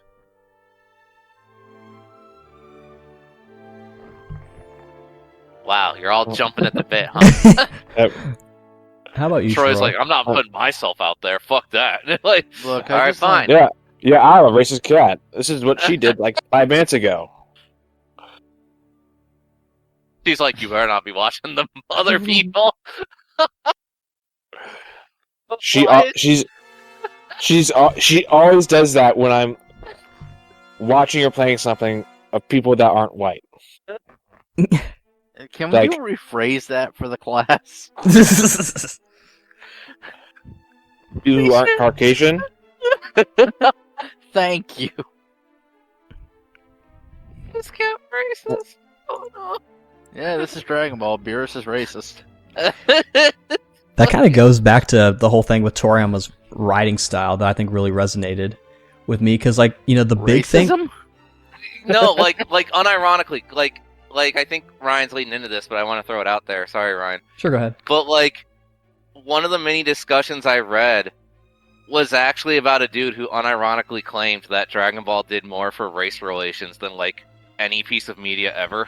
And I'm like, I can kind of see where you're coming from. Sorta, but they're like aliens, so... Yeah, Yeah. like, Yeah, I know. but yeah, go ahead, Ryan. Sorry. No, I was just gonna say, like, because like the whole thing that kind of pushed Beerus over the edge was that Majin Buu wouldn't share his pudding, Yeah. and I showed that scene in the writing class that I took, where I gave the presentation on Toriyama. That was the thing I showed because I wanted to show people this is kind of what this man is up to. This is sort of the you know, realistic. It's sure it's stupid. Like, why would you be so upset that you're not sharing his pudding? But think about how it's childish too. But think about, you know, how often that happens on different scales. Yeah, no, people get pissed about stuff like that. Yeah. Yeah, and like it's realistic, you know, and you can take advantage of that. Yeah. Boo's an asshole. Yeah. Yeah, there's also that, yes. I too would be pissed if I was like, hey bro, can I have some pudding? And some dude just like fucking whipped his tongue out all over that shit. I'd be fucking grossed out and mad. Oh Like, no, even worse. Oh yeah, sure, there's like 50 of them here. Blah. yeah, exactly. Like, Yeah, and kind of like how Cell convinced Vegeta to let him, you know, absorb 18 to reach his perfect form, just so Vegeta could have a more challenging foe to fight. It's in character for Vegeta to do that, and it's also really fucking stupid. And all the other characters were like, that's another thing too with Toriyama's writing style. Use the other characters to be the voice of the audience if you think they're gonna not like something, because everyone's Well, like, yeah, what? Why would you do that? Here's the problem with that scenario, though. Everybody did that ahead of time, and nobody gives Krillin shit for this, because it's literally all his fault. yeah, but like, focusing in on the Vegeta thing, that's the whole reason why they had the plan B in that saga, because everyone knew Vegeta was gonna find some way to fuck it up. Exactly Right. what I'm saying. Like, It's 100% all their fault. Like, okay, Krillin, you're the one we're actually trusting with this bullshit. And then he smashes it for some pussy. yeah. He knew I it for like my 40 girlfriend. seconds. 40 fucking seconds. Yeah, screw the planet, I guess. And no, don't go... I don't give a shit if it worked out. Shut the fuck up. Nobody knew that. He ain't no psychic. Exactly. But it made for a good story. I did. Only because Cell was such an underdog. Legitimately, can you think of a single point in the entire arc, short of the tournament where he's achieved what he set out to do, where he was the one with the advantage? Yeah, he kept getting put in situations to where he would lose if they would just follow through. Yeah. Like, But no. At any point, things could have gone hilariously, catastrophically wrong for the guy. It's a miracle he got through all this, and that's with traveling to the fucking past with, like, knowledge of future events on top of that. Right, exactly. This poor guy. And to think about it too, a lot of the reason why we got all that stuff was because Toriyama's editor would be all like, "Hey, I don't like the way this character looks. Can you make a new one?" Okay, cool. I like this character, but I don't like the way they look. Give them a new form. No, Yeah. not that form. Another one. Okay, good. Okay, we're Yeah, that's another thing too. That's like kind of like. Honestly, it is hard not to say Toriyama's a genius yeah. because like he's not the type of genius a lot of people think of, like when you say the word genius, like, oh, super calculating and like everything's planned down to the letter. Like, no, he was very like on the fly genius. Absolutely. Like his editor would be Innovative. like his editor would be like, hey, that's fucking stupid, change it, and be like, and he would just do it, like right there. I would like to be fair about this. Mhm. His editor was fucking right about Cell. Second form being the final boss would have sucked. Yeah. Yeah. Look at him. You think that's threatening to anybody? And that's another interview that I found kind of funny and interesting at the same time that people have translated and posted. Because I now have more context. Because, like, one of the things I had heard about Toriyama before all this was that he didn't like his first editor very much. Yeah.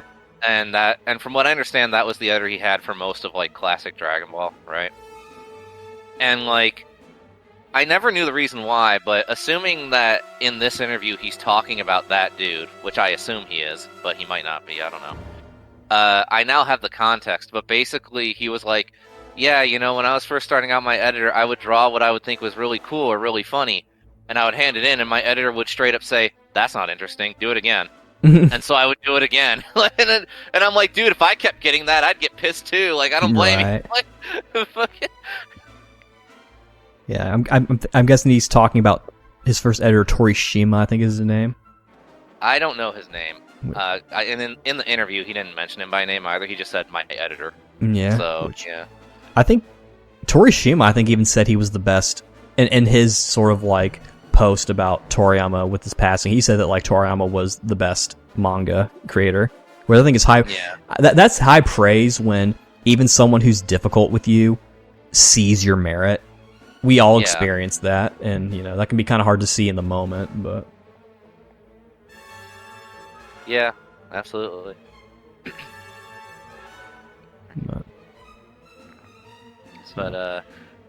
But yeah, so Troy, is your cat done being racist yet, or like Yes, she's in my lap now. when she's in my lap, she's not racist anymore? Yeah. Yes. yeah. So I want to hear your personal. You've talked about this a couple times, but maybe you could start with sort of your first impression of how you and I met in the college dorm. Me? Okay. Troy's like, So- shit, I'm going first. Okay, I guess. Fucking So yeah, I'll start with that, and then I'll go back when I first started watching Dragon Ball. So, Ryan and I met sophomore year. Oh, I'll say this first too. Like, we had summer class together like before freshman year. Yeah. So like we had met like outside of like our first act. Like I knew who he was because like I saw him like walking to the dorms we were staying in to like, class and stuff, and I was like, oh, like guy's wearing a Dragon Ball shirt. Yeah. But like during that time, like I really wasn't like for a very long time. I was very shy and it just didn't talk to new people, even if they had something of interest that I liked. But so like fast forward sophomore year, Ryan he has already decorated his side of the room, and Yes. I have not gotten there yet. And so when I get there, he's not there, but his side of the room's all decorated. And I see this poster on the wall, and it's Gohan, Future Trunks, Goku, and Vegeta. I think is it those four? It might be. I think Gohan's not there, but yeah, I think it's Goku, Future Trunks, and Vegeta. Yeah, and they're all Super Saiyan. And like the second I saw that poster above your bed, I was like, I just met a friend for life. I don't Hell care. yeah. I was like, I don't care what this guy looks like, his like other opinions on anything. I don't care what my cat says.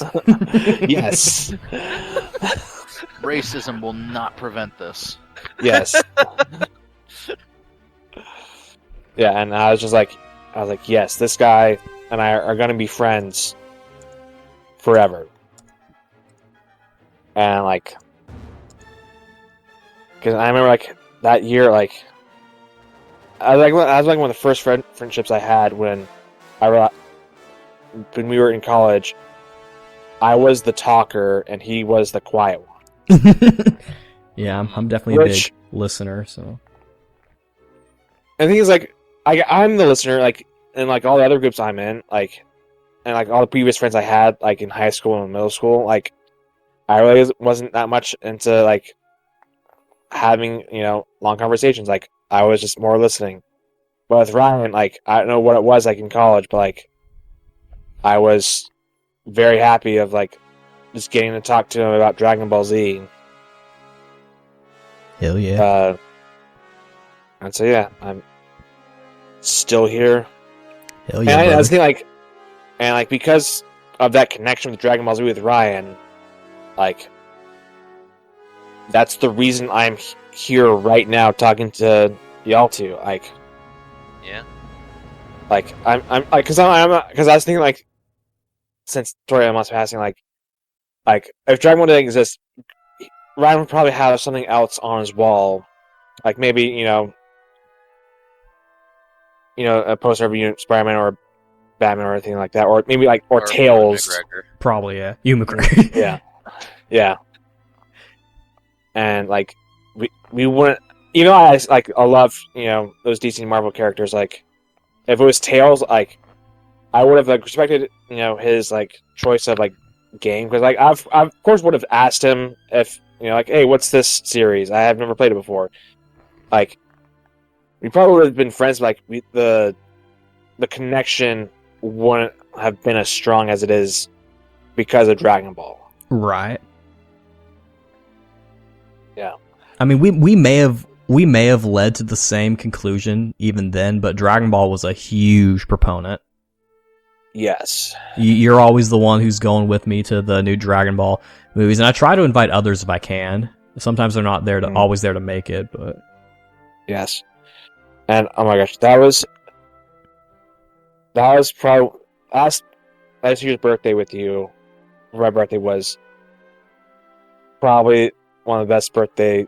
Like, even like you didn't organize it, like us having the whole theater to ourselves for the re-release for Battle of Gods was so awesome, because that was the only movie like we hadn't seen together when it was released.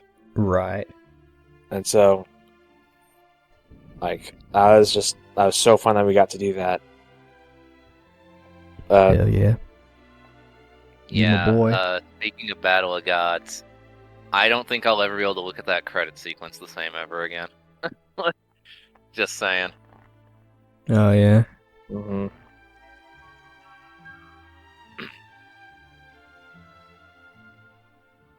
So yeah, I'll go into now how I got into Dragon Ball Z. So yeah, I first started watching Dragon Ball Z when it was on, TV. And I remember I started watching like right when it started airing, when they were using the Ocean dub. And gosh, I can't remember. Like, I think what got me hooked was like what Stan saying earlier. Like, one of the reasons a lot of people love Gohan was because he was the shy, timid character that wasn't, He wasn't a fighter. Yeah. Yes.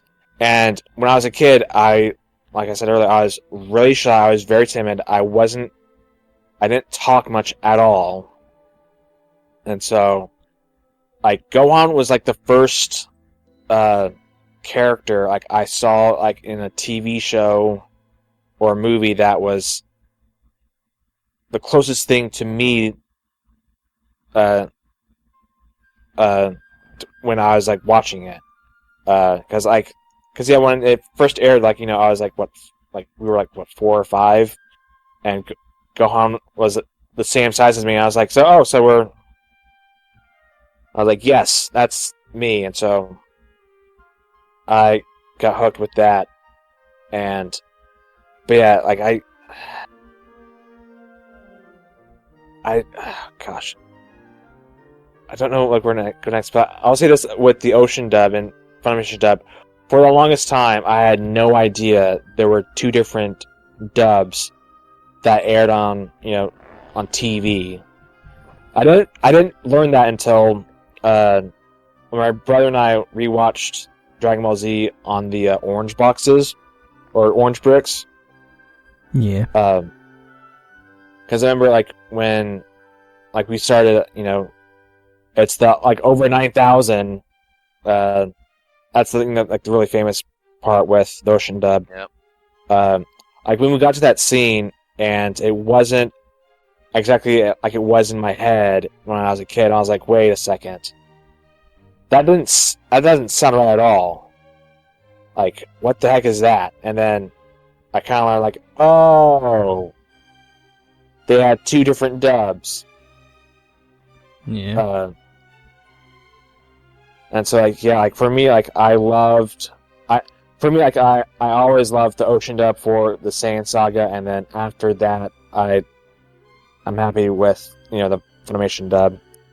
Because Rock the Dragon, and that was another thing, Rock the Dragon to me as a kid was the coolest intro song for a TV show. The Batman animated series opening theme song is really good too, but that's much more dramatic. Yeah. And I guess theatrical, I guess is a good word. Yeah. But man, Rock the Dragon is just for a 90s kid, that was so cool, just hearing all that, the guitar riffs and all of that.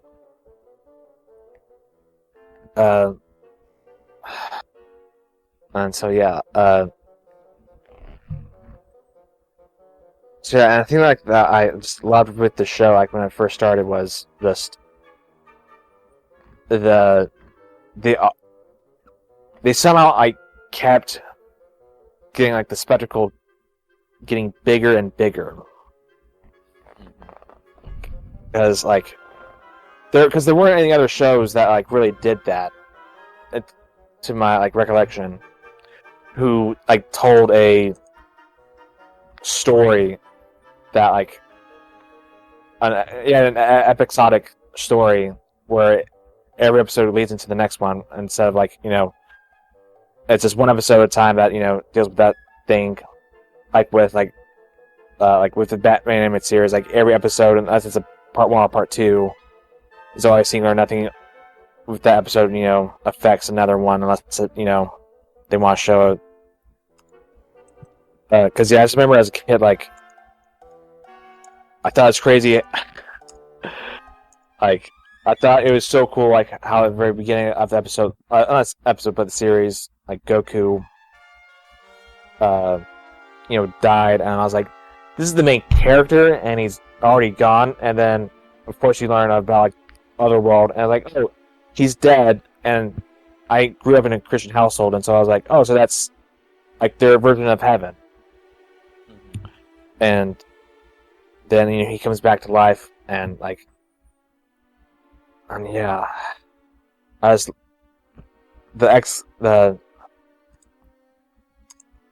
escalation of something cool happening just kept getting bigger and bigger, because with Kaioken, that was so awesome to see, and then there was the beam struggle with Goku and Vegeta, and then they get out on Planet Namek, and Goku's one hit on Raccoon, and then complete owning of Jason, Birder, and then him showing his power to Ginyu. The storytelling of it was it kept me really hooked. And Ryan said, yeah, this is probably the perfect story. I don't think I wouldn't change a single thing about Dragon Ball to Dragon Ball Z. There might be a few things I'll change about Super. But Dragon Ball and Dragon Ball Z, I wouldn't change a single thing. Yeah, and also too with Dragon Ball Z, that was another personal thing. Like, I was the thing that like connected me and my brother. Like, we would always, after school and we get home, like we'd always watch that together. And then like once he went to middle school and middle school got at a different time, than elementary school, he missed, a lot of the episodes, and part of me was happy that, it's like one of those like little brother things, like I get to watch it while you don't. But also, like, another part of me was like sad that I didn't get to keep watching the show with my brother. But yeah, like Dragon Ball like was like always a thing. I was always constant in my life growing up. And I remember when they first started to show Dragon Ball, along with Dragon Ball Z on Toonami. Since like by that point, like they had already done like Super Saiyan and all that. When I started watching Dragon Ball, I was like, "What is this? There's no Super Saiyan." Where's Frieza? Yeah. And so I stopped watching it like after a few episodes. When's he gonna go Super Saiyan? Yeah. And so I didn't watch it so I stopped watching it then and didn't watch it until my early 20s. And gosh, what a mistake that was, because gosh, Dragon Ball, like watching Dragon Ball after knowing everything happens in Z hits differently, because like, yeah, with Goku, losing Krillin, like he knew they were friends, but like, he didn't realize like how best of friends they were, because to me, like, I didn't realize like would he have had the same reaction if like Yamcha or Tien would have died? Like, I mean, yeah, he probably get super angry, but like but Krillin was always his best friend. I didn't realize that as a kid, because in Z, like, Yamcha was his first friend, though. mm-hmm. That's true.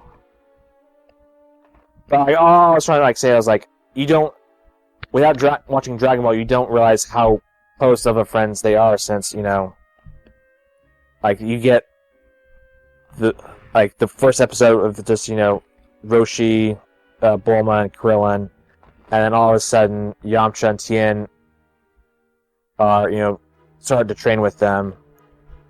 And also too, I thought Yamcha was such a cool character when he first was introduced. Like the scars on his face, I thought was like one of the coolest details for a character. I don't know why, but I was like, oh, that's so cool. And then he died, and I was like, oh no, that guy seemed really strong. That sucks that the Cybermen, did that dirty move. I mean, he was, but Mm. But let's Yeah. ignore that fact, but everybody would have been one hit by the Cybermen, except Piccolo. oh yeah, Mm. absolutely. Yeah. But yeah, I can remember like ages of my life of when I was watching Dragon Ball, because I remember when the Cell Saga was happening. I remember one of my neighbors through the woods, they have a daughter that's the same age as me, and we'd always play together. And I remember one time she came over one time while Dragon Ball Z was on, and I did not get up to play with her, and so that was the last time I ever played. That was the last day like she ever came over to play with me. And then I remember when after that saga ended. No, it was right when it was the time skip when I go on in high school. My parents switched cable providers, and so it was. I remember the episode. It was Gohan saving the dinosaur from the circus. That was the last episode I watched, and then when we got to watch it again, it was Gohan fighting Deborah, and I was just like, "How?" I was like, "How the heck did we get here?" Like, what the heck? And so it was a really long time before I got to watch, those episodes. Plus, I also do remember there were times when, like, I had to go to church on Wednesday nights, and, like, we left, before the episode ended. Because I remember I didn't get to watch I got to see the episode where Gohan turned Super Saiyan 2 for the first time, but I didn't get to see him fight all the Cell Juniors. And so I only got to see like last time on Dragon Ball Z, like that little snippet. Because like that was Dragon Ball was always the show like I wanted to watch. If it was on TV, that was the one like I had to watch it. There wasn't any other show like that. Like I didn't mind missing an episode of Batman since it wasn't continuous. But yeah, and like I think too, like with Dragon Ball, like it really did teach me how to be a good person. Like I really wouldn't be the person I am today if it wasn't for Dragon Ball. I mean, I still would be a good person, but like, I just wouldn't have a better understanding of like what it is to be good and like not always think of yourself first, and like what a pure-hearted person would actually act like, even if they're kind of stupid like Goku is in Dragon Ball. But that's more of like just social stuff, not like all that. Because watching how good of a person Goku was, like as a kid, like I was like, yeah, I want to be a good person like Goku when I grow up. I'm trying to think of like anything else, like, and like yeah, it's like with the video games, like I didn't play any of the Dragon Ball Z games until Budokai came out, because that was like the only one like I actually like remember seeing advertisement for on TV, and I was like so happy that like that came out, and gosh, I remember I played the heck out of that game when I was a kid. And then but with the Budokai series, I remember the one I played the most was Budokai 3. And really that was the game that my brother played the most, because I remember at one point he really just became unbeatable with Broly in that game. If he had Broly's Broly, pretty fucking degenerate in that game though. Like, yeah. Oh man. Yeah, but like, so I still remember like when I was younger, like if he had Broly in that game, like I could not beat him. Like it didn't matter. Like the only way I could beat him was like if I had like the full 6 health bars and he had the normal 3 health bars. And so that was like the only way I could beat him if he had Broly.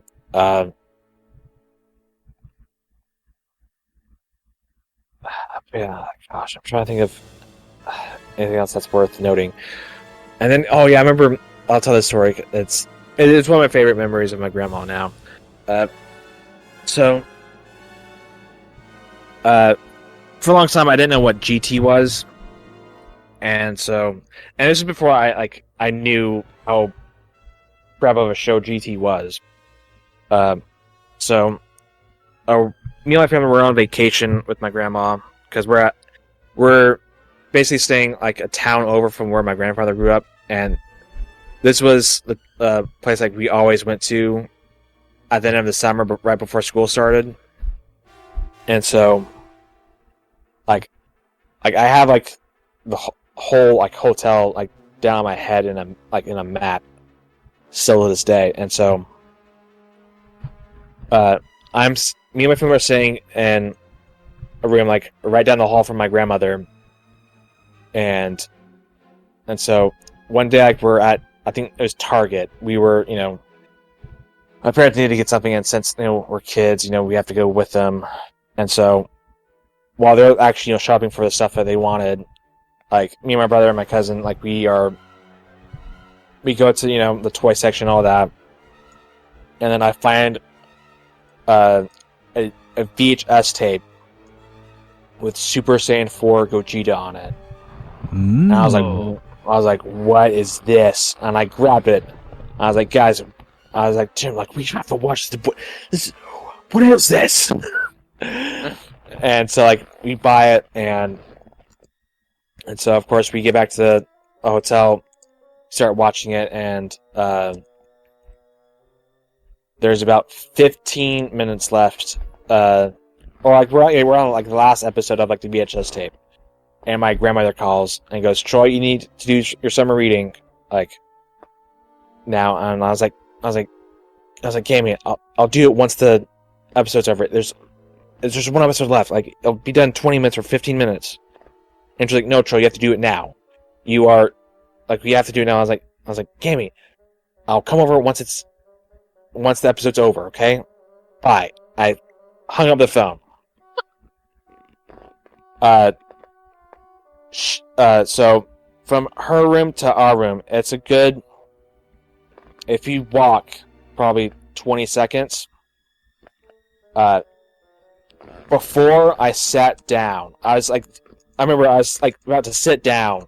My grandmother burst into our room and says, "You will never do that to me again. You will not hang up with the phone on me when I'm talking to you. You understand?" I was like, "Yeah," and like that was the first time I ever saw her mad. Like she was like the happy grandmother, like.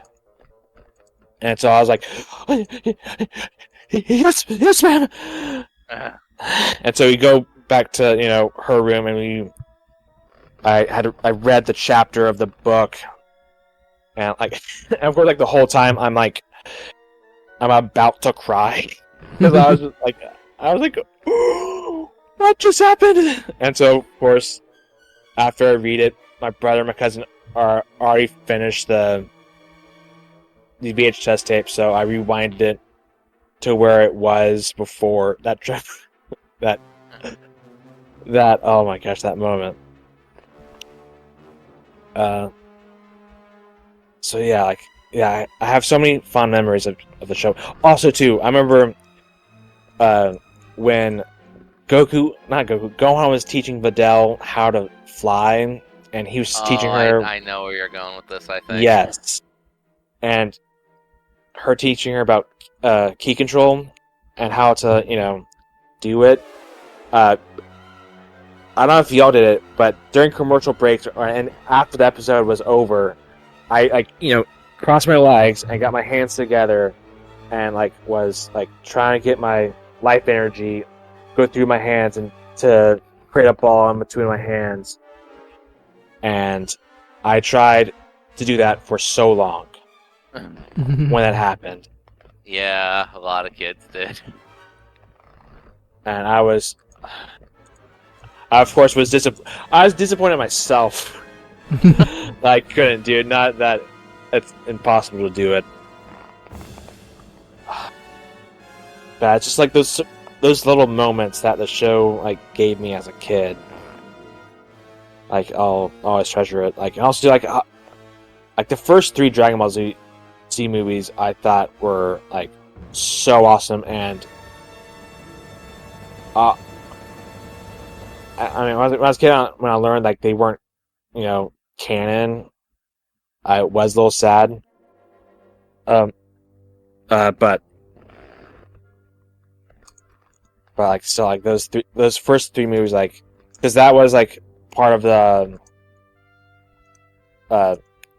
opening for the Rock the Dragon theme song. Yeah. And that's probably the reason why I love those movies, because they were from the opening. But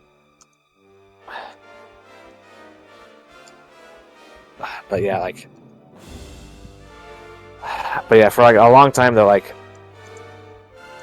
in college, before I met Ryan, I remember I didn't see Battle of Gods when it first came out into theaters.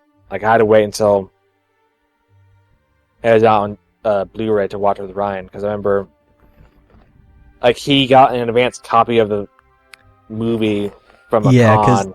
Yeah, AWA, because they had it. And I was like, oh, it's awesome. Let's watch it.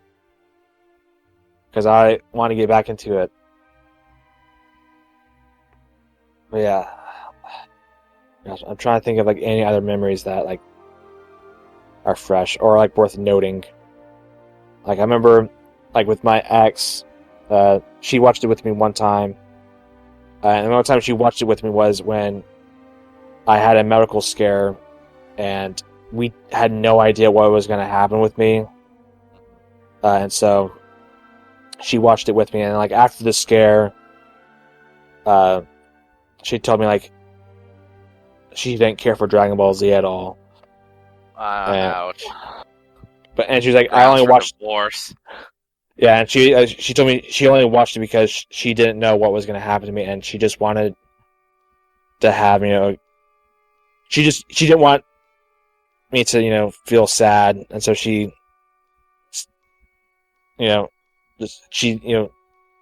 sat through with me. And so like I remember after we broke up, I told Ryan that, and he said that good, she's worthless. Something along those lines of like, yeah, she's not worth being within. Right. To be fair, I was thinking the same thing. I mean,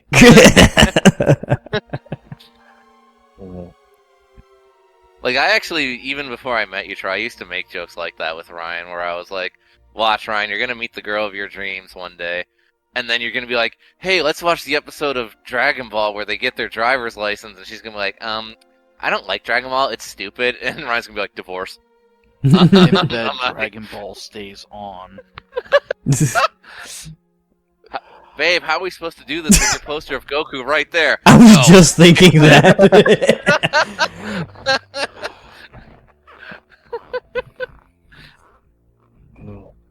Question: how's he supposed to do it without the poster? That's a good point, too.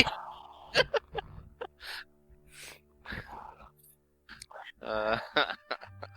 So yeah, and that was a hard breakup, and so like that was when I watched Dragon Ball, and like that did help me like a little bit dealing with all that, because like I was like, man, I didn't realize like how good the fight choreography was in Dragon Ball, because it changed so much in Z.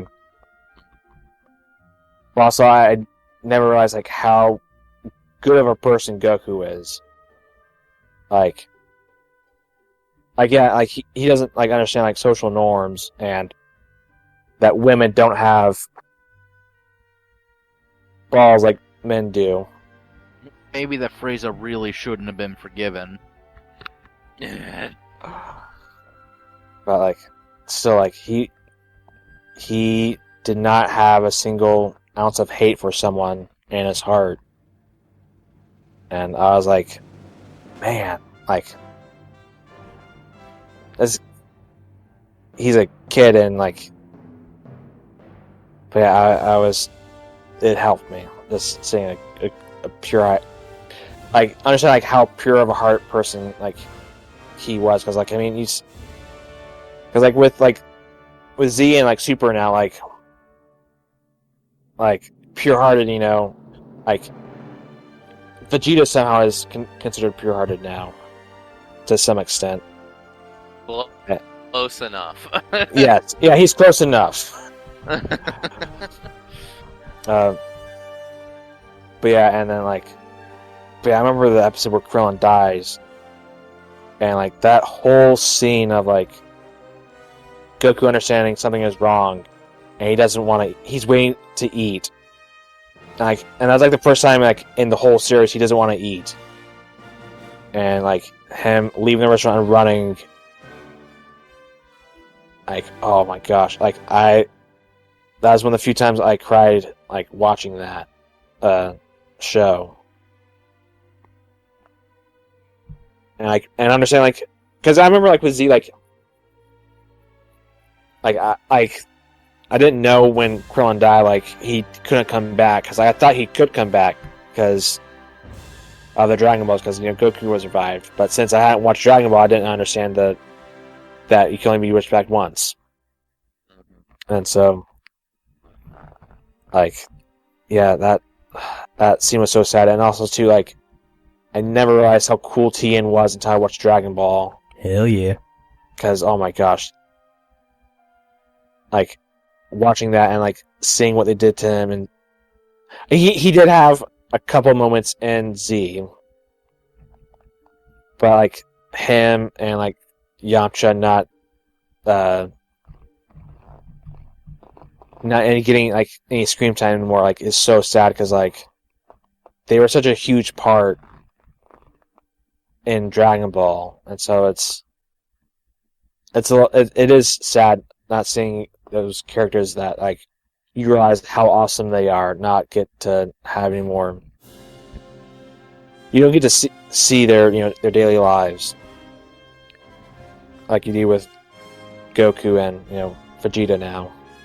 It's definitely worth it to watch the original Dragon Ball at some point if you haven't already. I think it actually is worth it to watch them both side by side.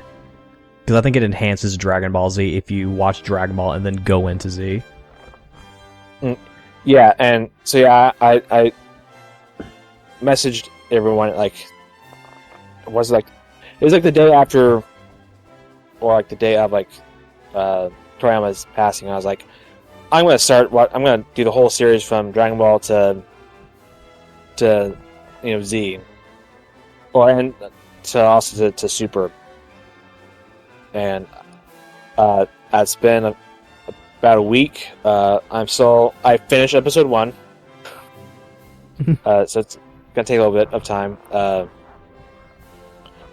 I forgot about the first episode. The first scene, where you see Bulma, the narrator, you know, is talking about how Goku's life is about to change, and he goes, "Goku's life is about to radically change, totally radical."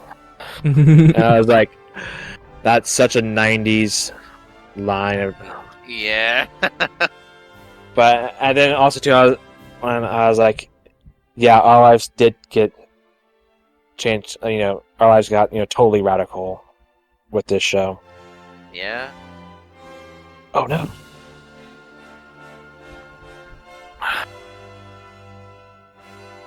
But yeah, I told Sam this before on podcast. When I watched that episode, like, I almost cried watching the opening credits, and then I almost cried again when I was watching the end credits. Beautiful songs. Yeah. And because, like, yeah, I watched that episode, and, like, yeah, those songs at the beginning and end, and the episode in general, just like was hitting differently. For sure. Maka Fushigi Adventure is a great song, and I know a lot of people like Romantic Agerio. So. Yeah, I'm trying to think.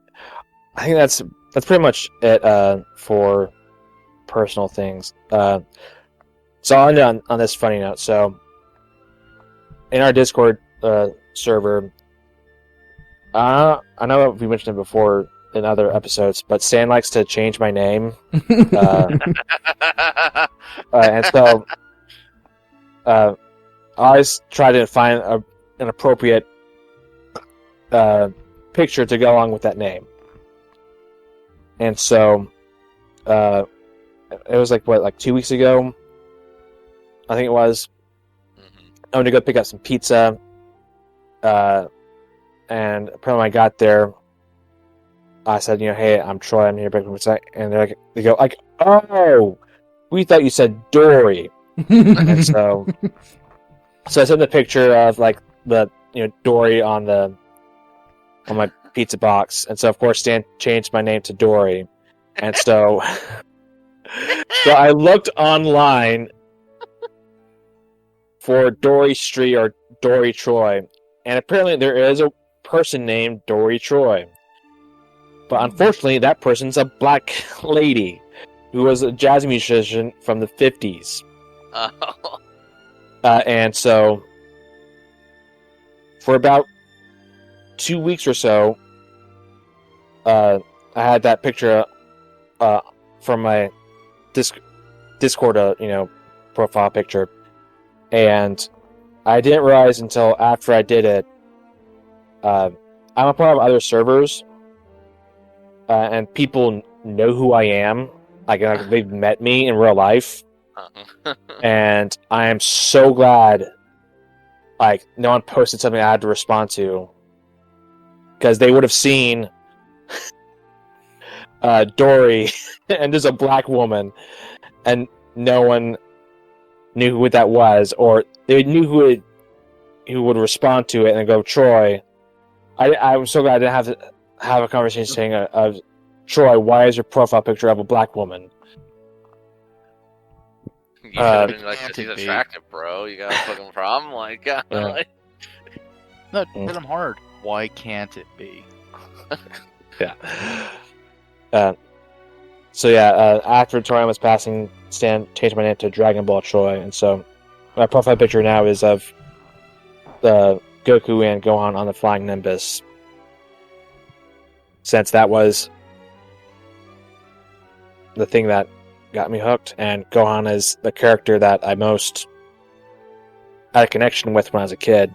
But of course, I've evolved as I gotten older, and because when Trunks came in too, I was like, oh my gosh, that guy is the coolest, Hell yeah. especially with that jacket. Yeah. The purple jacket. The blue jacket. It's Blue. fucking purple, Ryan. No, it's blue. It's fucking purple, Watch the Ryo. Also, I'll mention this too. That was one of my favorite conversations. It wasn't. It was more of an argument. That was one of my favorite things we ever talked about, was whether the jacket. Derailed like half of a podcast to fucking Yes. Trunks jacket. Yeah, like that's one of my favorite memories of hanging out with y'all. Is just arguing over a jacket. I remember like Troy like took a picture of Kakarot was like fresh at the time, and I think he was a little bit ahead of me because he was playing as Trunks and like, look at Trunks' purple jacket. Yeah. It's like, okay. In Jump Force, his jacket is actually light blue, so no. Yeah, and it's a fucking denim jacket in that game for some fucking reason. I think don't it's- get it. Like, I think What do it's you got against supposed. denim? I think it's supposed to be denim. I think. I it don't looks know. more to me like a bomber jacket than like a denim one. Oh, maybe, Like maybe it's supposed to be some weird mix of the two. possibly. Because like Oh. Trunks' design, if you actually like examine it, is all over the place. Honestly. Yeah. My favorite is still his Bojack design. I think he looks so cool with the sleeveless jacket and the long hair. Yeah, he does look cool in that movie. Yeah. Absolutely. And I that know a was lot of when Tien fucking went toe to toe with him, dude. Like, hell holy shit. yeah, hell Well, yeah. Don't forget they fully acknowledged Trunks was holding back. He was. Whatever. That's not nothing though. Like, I didn't say it wasn't. I'm just saying like it wasn't toe to toe in the way it sounds. No, yeah. like whatever. That isn't bro. to He say went, that he went up against base future Trunks. Okay, Tien. whatever. Quite Yeah, but base frankly, forms ain't really shit. Tien has more fighting experience than Trunks does, but Trunks is more powerful. So Yeah. that's one thing that's mean, kind of. Tien has more fighting experience against people he clearly dwarfs. Trunks has spent the past 5 years getting hunted like an animal. That's true. Yeah. Hey, don't forget, Tien's original friggin' story was, I am the ultimate prodigy. Born once in a century, if not more. Trained to Goku be was the the only one ultimate who punched- assassin. Yeah, and Goku's the only one who pushed his shit in, so... Right. And I also reached Nirvana, and I have a third eye, and Nick's gonna get really mad about that. like, I had that before my character development. yeah.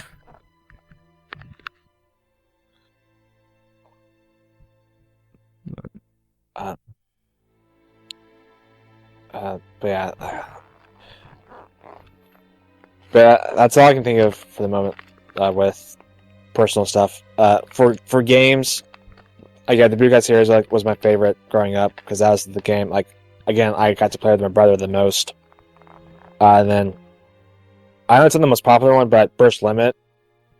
That's a fun one.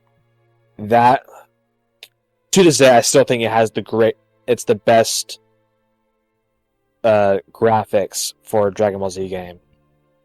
Like, It's pretty for sure. yeah, it's the prettiest Dragon Ball Z game to me.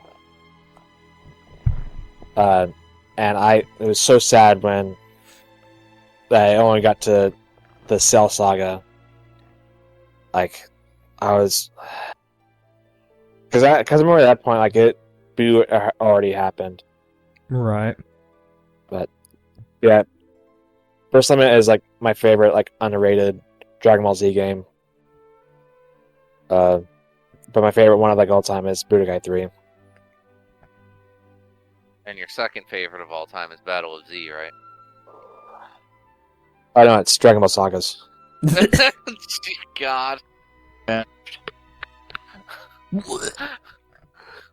kind of like Sagas, but That's a matchup, Sagas versus Battle of Z. Like, fucking Yes. God. Battle of Z, Yes, I think, is the more polished game. It's just a fucking pain. Yeah, I remember with Sagas, like my brother, was the one who bought it, or I think he rented it. I remember, like, whenever he got it, like, we started to play it. I tried so hard to, like, actually like the game, but, like, golly, the gameplay was just sucked. Yeah, no, that game sucks. I tolerated it back then. Of course, I'm very easy to please, and it doesn't. I mean, but it's.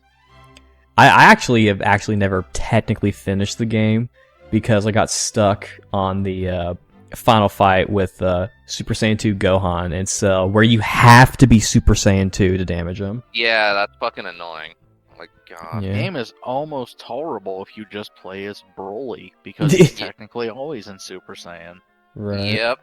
And he shits out more damage than anyone else in the fucking game, so the gameplay goes by at a smooth pace. Yeah. I mean, hey, if Bardock could go Super Saiyan, his damage output would actually be higher. He did stupid damage. Oh yeah, no, absolutely.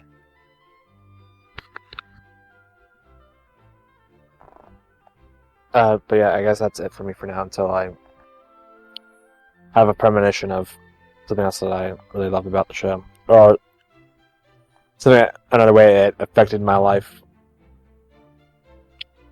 Like how Ultimate Tenkaichi is your other favorite game. Yeah, I actually like that one. Or it's a not Ultimate Budokai Tenkaichi, or is it? Crap, is it Tenkaichi Budokai or Budokai Tenkaichi? That's a loaded the- question. Yeah, that's No, I mean technically, technically both are correct. I know, but like for the game series. Technically, it's not actually Tenkaichi, it's Tenkaichi. Okay, but which words came first? Was it the Budokai or the Tenkaichi? In the US, it's Budokai Tenkaichi. Okay, yeah. In Japan, they were called the Sparking games. Okay, Yeah. yeah. I thought we were talking about something else. No, I was talking about the games. The games. Because, yeah, I think, I can't remember if it was the first or second one, but I loved the opening sequence for one of those games where it's, I just remember at the end, it's Goku and Vegeta, like, both Super Saiyan, and, like, they just, I don't know who animated it, but I just remember, like, both of them, like, were, like, moving their heads back and forth, like, they went from, Yeah, the meme, I remember. I think that's the first from one. Goku, yeah.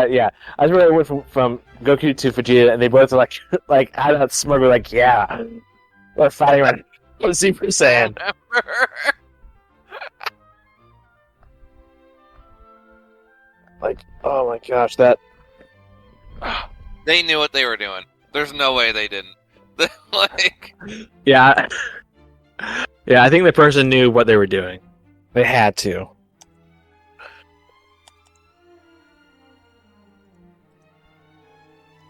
but okay, so, how about you, Ryo? I don't feel things like you people do. Damn. F. I mean, I don't know, I'm not super deeply touched. I enjoyed the games. I enjoyed watching it. Budokai 2 is the best. I kind of That's kinda agree. where it stops, though. Budokai 2 sucked. Go fuck yourself, I got that on Christmas. It's a fun game. I actually like the board game thing. Would. I'm not fond of it, but I don't think it detracts that badly. Yeah. Plus, The only thing I was annoyed about with the board game was fighting Kid Boo and trying to get to him. He was always on the other side of the board, and if you go one way, he started to go the other way, and when you started to go the other way, he would go the other way. Yeah. Piccolo's a pretty good character to use, I've noticed. That's what helped me kind of get through it. just use Tiancha when, like, everything. Tiancha was such a cool concept. Yeah. That's the one thing I will give Budokai to, is all the what-if stuff. That was really good. Yeah. Well, I remember they did that with the first Budokai game when Cell Absorbed Krillin. absorbs Yeah. Krillin. Which wouldn't work that way. Or, like, but, what if like, Vegeta had won the first fight and stuff like that. Yeah, that was always cool. Yeah, but I love the one with Krillin. Yeah. Because it's Cell waking up and he's like, gosh. Well, yeah, it was an It's gonna be absolute a long 10 shitpost. days. Don't forget, the only reason he changed when he ate 17 and 18 is because they had cyborg components in them. Sure. They're, by dub, they're like androids, whatever, you know what I mean. Yeah. You didn't see him I changing mean, they're after called eating. androids in the Japanese version, too. That's Just that's like- that's the thing too, because android is technically not an accurate term. They're actually cyborgs, but Yeah, they I'm were not called getting into that androids in- bullshit. they were called androids in Ultimate Battle 22. So it's like, well, you know, that's clearly what they want. So Yeah. Look, the point is, drinking a dude like that isn't going to, like, fundamentally change what he is. no, It was just silly. yeah, Yeah, I like the silliness. yeah, And yeah, that's something too, like, it's first of all, too, like, the comedy in Dragon Ball and Dragon Ball Z is, like, So I'd never seen anything like that before, too, like, in other shows, that could get as serious as, you know, your best friend dying to, you know, to, like, the main character and, you know, his old rival needing to get driving licenses. Right. It's honestly one of the best episodes. And over here you have General Tao slowly unsheathing a knife, thinking he's going to stab Goku, and immediately hiding it. And what's brilliant about it, too, is it never feels like forced or like coming in at inappropriate times. No, yeah. it's just like bullshit that happens in their world. Yeah. Yeah, and oh gosh, yeah, because like I love the part like when Hercules first introduced and like he attacks Cell, and then eventually Cell he's finished with it and just move his arm, and then Hercules Whack. he goes flying. And Hercule survived. That's not nothing. Yeah, Hercule pulled 7 buses, like gigantic buses, like transport cargo buses, with his teeth. yeah. oh, Hercules legit strong for a human. Yeah, he's Yeah, definitely no, strong. It's just that outrageous. everyone else is stronger. Yeah, he's No. like legit a superhuman. Like, actually. Like, we can't undersell this. Hercule is actually stronger than most of the people in Dragon Ball. With Oh, their yeah. key bullshit. He actually, the shit he pulls off, he probably could have gone toe-to-toe with Tien for a bit. Maybe, yeah. Well, yeah, until Tien starts fucking flying, which is basically cheating. But no, man, Hercule was psycho fast. Nobody was that fast in Dragon Ball. At the time. He was But so yeah. quick, he looked like he was fucking teleporting. To, like, He normal basically people. was. The dude cleared like a mile's worth of distance in, what, a second and a half? Yeah. That's like, he doesn't have his fucking jetpack or nothing. That's on his feet. Oh, and also the dude was up on a fucking cliff on top of that, so like, So he scaled that cliff in that time, too. yeah, Hercule's kind of fucking bonkers, man. There's a reason you can actually beat Legacy 2 with him. That ain't no joke ending, that's actually what happens. You can fight cooler with him, it's the best. There's a reason why he got his own story mode in Budokai 1. That was so good. Yeah. Here, this is how I beat Cell. believe it. I always loved Hercule's commentary on every fighter too. Like with Tien, he's like, "Oh, he's got 3 eyes. How's he wear glasses?" Like, It's weird.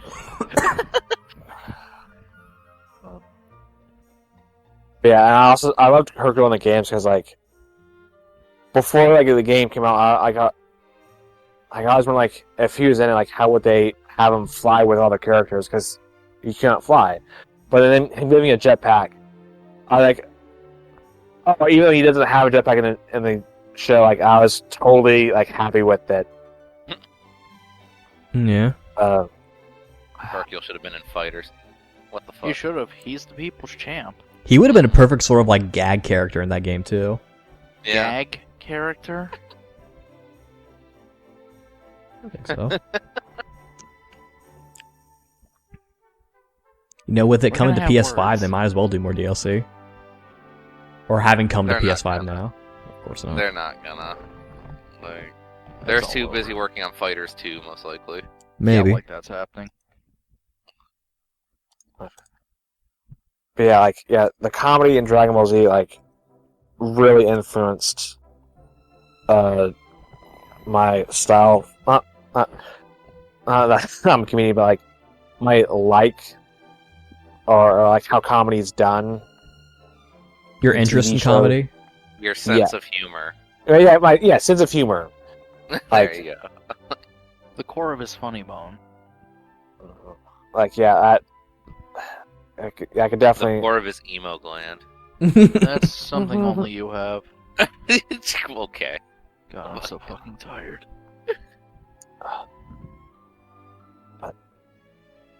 I'll be it for me for now. I'll chime in if there's something else that I can remember. So, Ryo, did you finish your stuff off, or was there more you wanted to mention? Dude, I don't have stuff. I just like the property. And I hate all the people online that shit all over it. Yeah, there's Same. a lot of misconceptions going on around about the show. Yeah. It's Same. a simple fucking show. This isn't difficult. That's it's both a blessing and a curse, I think, because it shows just how big the franchise is, but then because it's so divided, because you got like people who just like, you know, the show when they were kids, you got people who grew up with the sub tapes and like things a certain way. That's why I actually really like Dragon Ball Super, because now it's an even playing field because it's all new. Would you call them subbies? Perhaps. I call them elitists.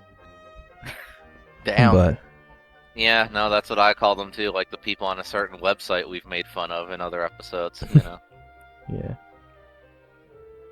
But So since Ryan wants to go last, I will go next. sure, thank you. So, I've talked before on other episodes about how like Power Rangers was like my shit, right? Growing up. And that's not untrue. But the more I thought about it with all these posts I've seen on social media and just looking back on like certain moments of my life, and it's not like I had ever forgotten it, but it's more that I was like, you know, yeah, like Dragon Ball is every bit as an influence as Power Rangers was for me growing up. So, like, for example, we talked about music earlier. Dragon Ball really did help shape my interest in taste in music a lot. Because one of the first themes that I ever fell in love with that I noticed from the background of a TV show was the Super Saiyan Vegeta theme. And that is what got me more interested in, like, background music or film scores or whatever term you want to use, right? And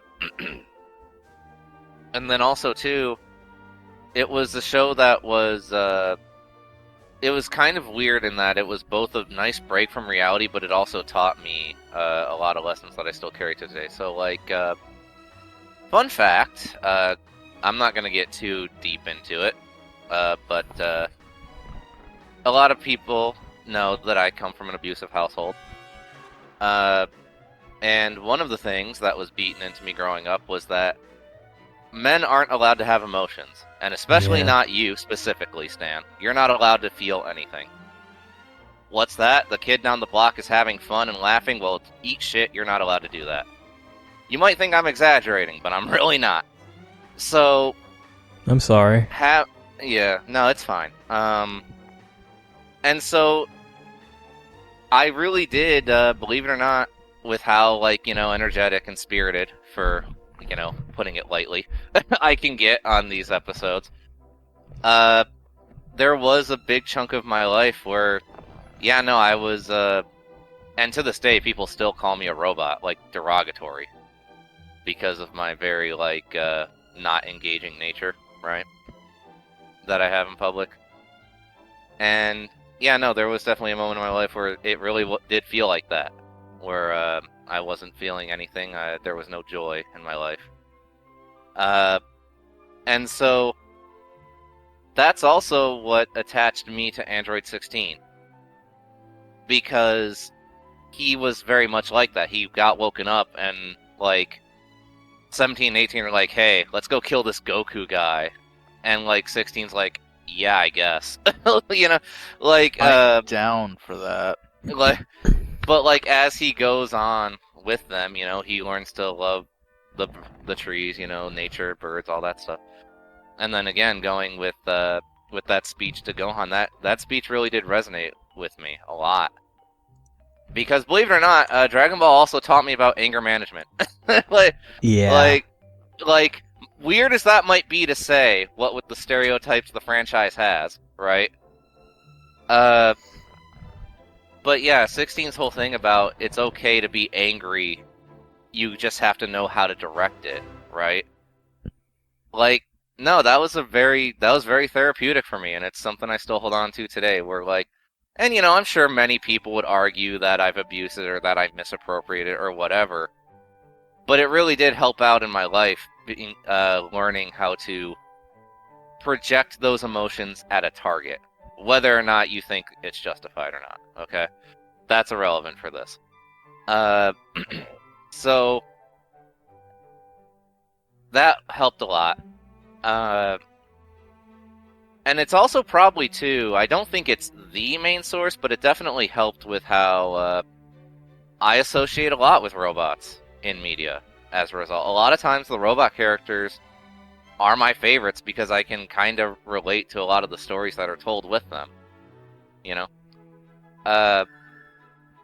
am I saying that every character to be good needs to be relatable or something? No. Like, I love most of the characters in Dragon Ball, and I would not say I relate to, like, 99% of them, personally. But it's just something that was really nice and really helped out for me. So yeah, like, without Dragon Ball, there would not be a Stan, or at least not nearly as you know him, And I also wouldn't have gotten into a lot of other things as a result, so I personally don't remember 100% what my first anime was. Because I never really thought about it until, like, I was around, like, 13, 14. Because to me, back then, I didn't even know there was a distinction. I just saw it as, oh, it's a cartoon, or it's, animation, or whatever, right? Yeah, it's the same way. Yeah, so I didn't know, oh, this is specifically anime, until way later. And so, thinking about it, I can narrow it down to, like, one of, like, 3 or 4 possibilities, right? And Dragon Ball is one of them.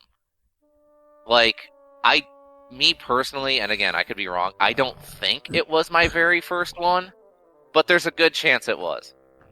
And so I do owe it a lot for being the introduction, so to speak, right? And it was also, too, how I met certain people growing up as well. It was always a topic of, talking and whatnot. And, as we got older, kids were like, ugh, Dragon Ball, that's dumb kid stuff. Whereas, meanwhile, I'm like, well, I still like it. I'm gonna keep watching it, whatever. So, relating to that and how important this show was, there are a couple other stories.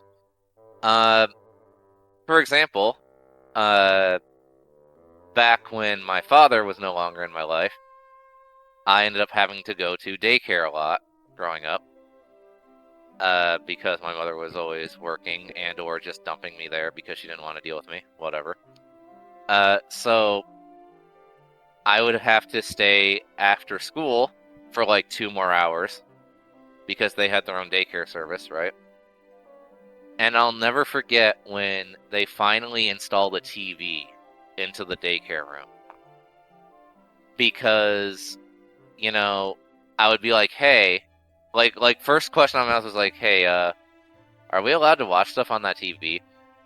And the teacher lady, I've long since forgotten her name, but she was like, well, yeah, I don't see why not, especially, you know, if you're not, like, being disruptive or whatever, right, you know? I'd be like, sweet! And none of the other kids wanted the TV. It was just me. Because all the other kids were busy, like, socializing or, like, playing with the toys or, like, whatever the fuck, right? And I was like, and I made damn sure I turned on DBZ every fucking day in that room. Because, like, when that started, it was like the middle of the Cell Saga, and I was in on that saga. I did not want to fucking miss a single episode, dude. Like, that was my shit. Like I know that the Cell Saga is like the cliche favorite for a lot of people, right? But like, man, it's so good. Okay, like I'm not gonna sit here and argue it, right? It has a lot of great stuff going for it. And so yeah, I stuck with it. Absolutely. Let me think here. Like, I'm trying not to like repeat certain things. Yeah, no, we probably I guess it's just easier to say that the show really also did, again, alongside Power Rangers, really did influence my taste in storytelling, because like I've always been a dude where like if the plot of a show is really dumb, but I really enjoy the people in that story, I can usually just be like, yeah, whatever, and just enjoy like the show for those characters or that one character or whatever, right?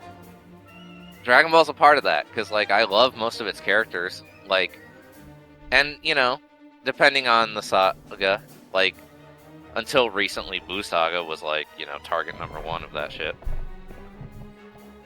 I would, even for stuff that I thought was kind of dumb, I'd be like, you know what? Okay, sure, maybe the Buu Saga's plot isn't that great, but, like, Vegito, though. You know? Oh, like, yeah. or, like, frickin', or, like, PyCon, or frickin', or, like, the scene where fucking, God, what's his name? I cannot Hercule. remember. No, I know who Hercule is. This is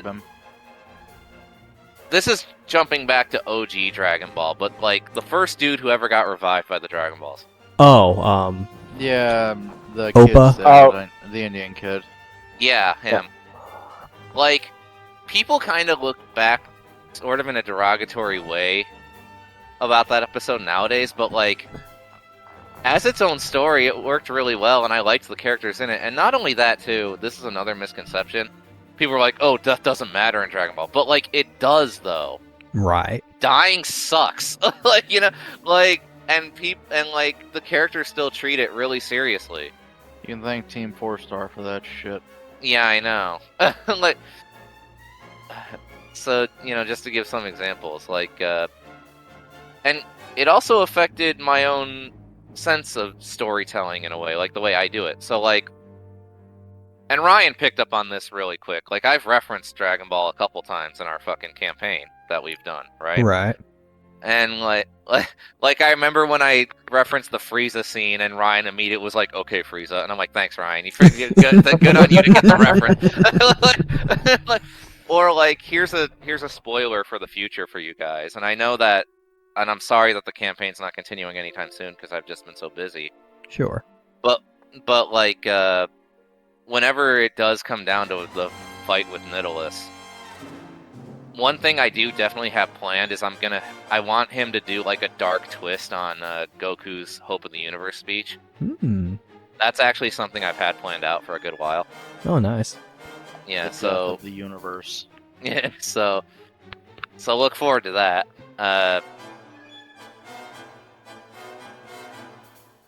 But yeah, no, it's just always been there, and it's always been something that I've always really held dear to me. Like, heck, going back to Leo, talking with him about like Chrono Trigger and stuff. He's also the dude who I saw most of the movies with. Because it kind of became like our thing. Where like every year that there was a movie, because he doesn't live in my same state anymore. Work took him a few states over. But he would fly down for Battle of Gods, for Resurrection F, for Broly. He sadly had to miss out on Superhero because real life stuff was getting in the way at the time. But yeah, no, he came down. We would watch it. We'd eat at A&W every time. It's great stuff. Like, it's and also too, Dragon Ball really did connect me with a lot of my friends. Heck, just mentioning Broly. Broly was the biggest gathering of my friends I ever had, like, in my life. Like, 7 of my friends showed up, all to see that movie. It was a fun time. And yeah, like, without it, yeah, I would be a very different person, let alone probably have a very different life, for sure. So yeah, that's about all I got, unless something hits me later. But yeah, no, I definitely have to thank Toriyama, because, like, I can absolutely 100% say that without his work, like, in general, Stan would probably not be in the server talking to you guys right now, most likely. So, yeah, Well, I'm glad I get to talk to you, Stan. Yeah, for sure. Me too. Thanks, guys. Meanwhile, Ryle's like, son of a bitch, I could have been rid of him. No need to be childish. Also, Stan reminded me about Dragon Ball Super Broly. Ryan, was it Super Broly that we saw with the guy from Reinhardt? Yeah, we saw it with Alan. Okay. So yes, I'll tell this little story. So I was in an improv group in college, and Alan would come to our shows, and he would put out like the most random, like inappropriate stuff for us to do. Oh, boy. And I remember one time, like the only suggestion we ever did was in a game called like Apartment Store. Is like one person is trying to figure out like they're returning something and they don't know what they're returning, and so the other two are like trying to give them hints on what it is. And so for that game, Alan blurted out a rat trap condom, and so like that, you know, I was thinking like one of the best skits of like that year, and so of course, you know, Broly didn't come out for like years later until like after college, and we weren't at Reinhardt anymore. But I still remember him yelling it out and like looking at him like, "What is wrong with you?" with all those recommendations. And then I remember when we got to I think we were eating. Did we eat before or after the movie? Ryan, do you remember? I think we ate before. Well, we saw it at Movie Tavern, so I think we ate during the movie. Okay. Or, yeah, maybe. I just remember, like, when I first saw him, I was like, "Are you the rat trap condom guy?" I was so surprised at how you immediately knew who he was. And like he the showed look up on after. the look on his face of when I said that, he was like, "Oh no, they found me." Yeah. Because, like, yeah, I'm pretty good at remembering faces of people who say ridiculous things. Yeah. And so yeah, that was a nice little trip down memory lane with him seeing the movie. For sure.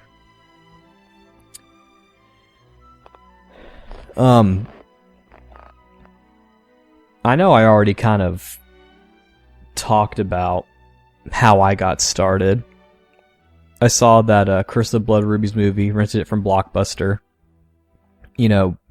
liked it, and then saw some of the episodes that were also on tape at Blockbuster, but kind of didn't really follow the series after, mainly just because it wasn't really accessible at the time. And then when Z came around, that's when things changed, and I followed it religiously like you guys did.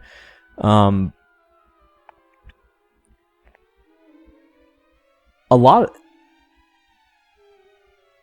like I said before, I had and I still have a love for martial arts, and I think what resonated with me with Dragon Ball was that it was focused around martial arts, and I think that's the reason why Dragon Ball kind of activated the writing bug in me, because I guess I made the connection, like, oh, I can write, you can make up stories about just martial arts and people who do kung fu and stuff. But yeah, I think I probably shouldn't say, because I have a history of writers in the family, so I probably would have found it maybe.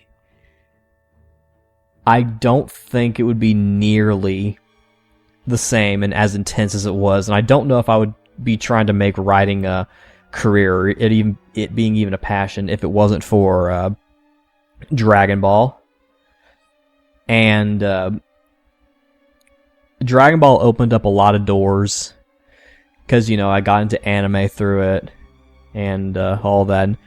Dragon Ball has inspired most of my writing sensibilities, and it's what I went to college for. And I have actively tried in certain periods of my life to find something I liked more than Dragon Ball, and I cannot do it. It is I can't. There are things that are similar, or there are things that come close to it, but a lot of that stuff kind of falls short in certain areas. And depending on, like with the Tales of series, I've done the same thing, and I've played other games. I'm like, well, this is doing this cool, but the Tales series does this a lot better. So, but yeah, like without Dragon Ball, I don't, like Stan, I don't know if I would be here in the same way. I don't think I would even be into the same sort of stuff. It wouldn't surprise me if I would have fallen out of nerd culture. I don't know, it's hard to say.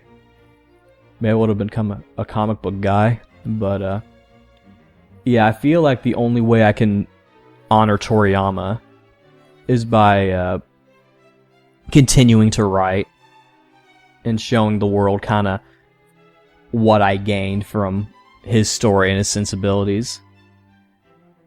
I'll say it again, and I'm breaking my silence on this, but to me, Dragon Ball is the greatest story I've ever read. And if you watched it or read it when you were younger, I urge you to do it again, and possibly watch Dragon Ball and Z back to back, because I think you'll get more out of it. And I think that's the reason why Z caught on for those who watched Dragon Ball. Is that, like, it's kind of in a way a perfect sequel, because they up the ante and they do so much in that first arc.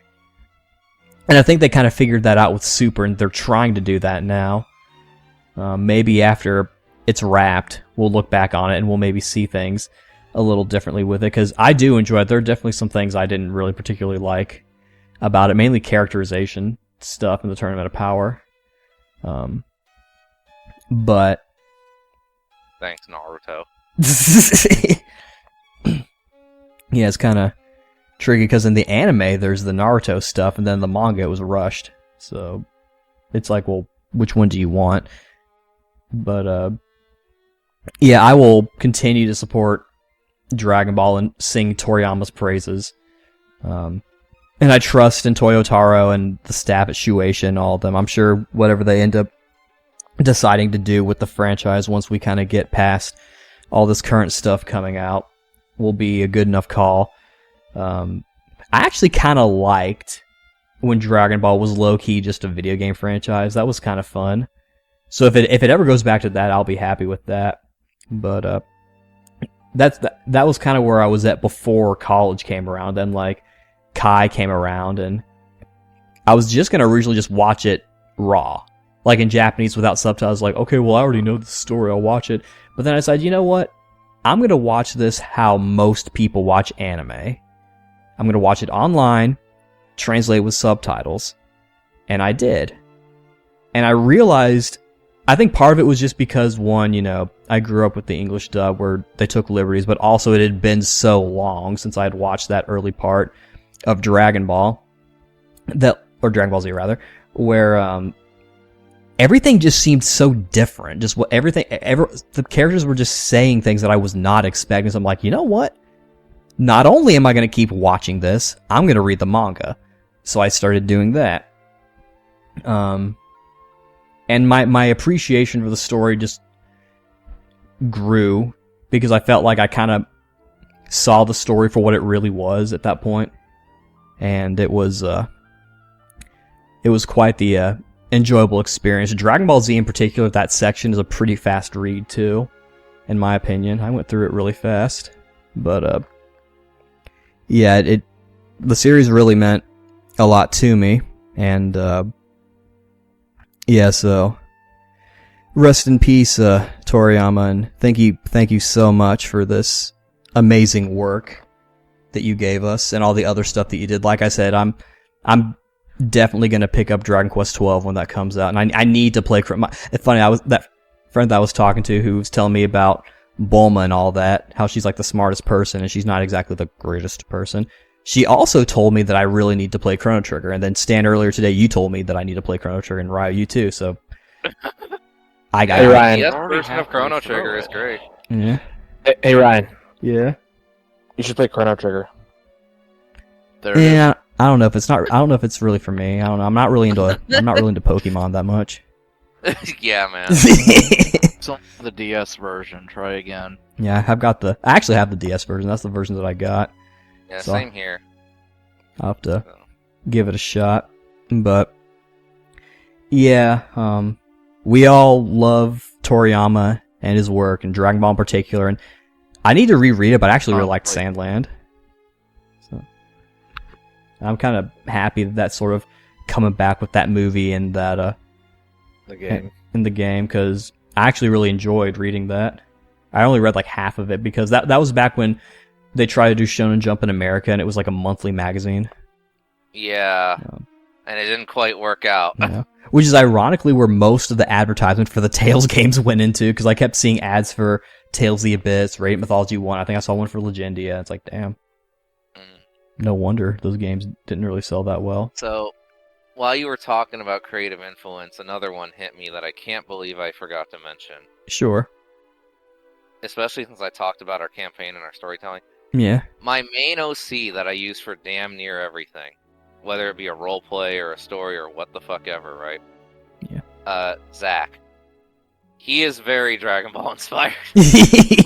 Yeah. Now, granted, a lot of his inspiration comes from a lot of different things, but Dragon Ball's a big part of it, especially in terms of his overall, like, look. 'Cause, like, for anyone younger listening to this, the era of anime that we all grew up in, one of the big things that most anime characters were known for, especially main characters, was, like, wild hairstyles. Yeah. And so, me, when designing who I wanted my main character to be, I was like, okay, I want him to have, like, a really recognizable hairdo, right? And because, like, it helps a character to stand out, and I didn't want him to just have some basic bitch cut, right? And so that's why he has that ridiculously, like, impossible spiky fucking hair that he does, is because of Dragon Ball. Like, so yeah, no, I gotta thank Toriyama's art style for that as well.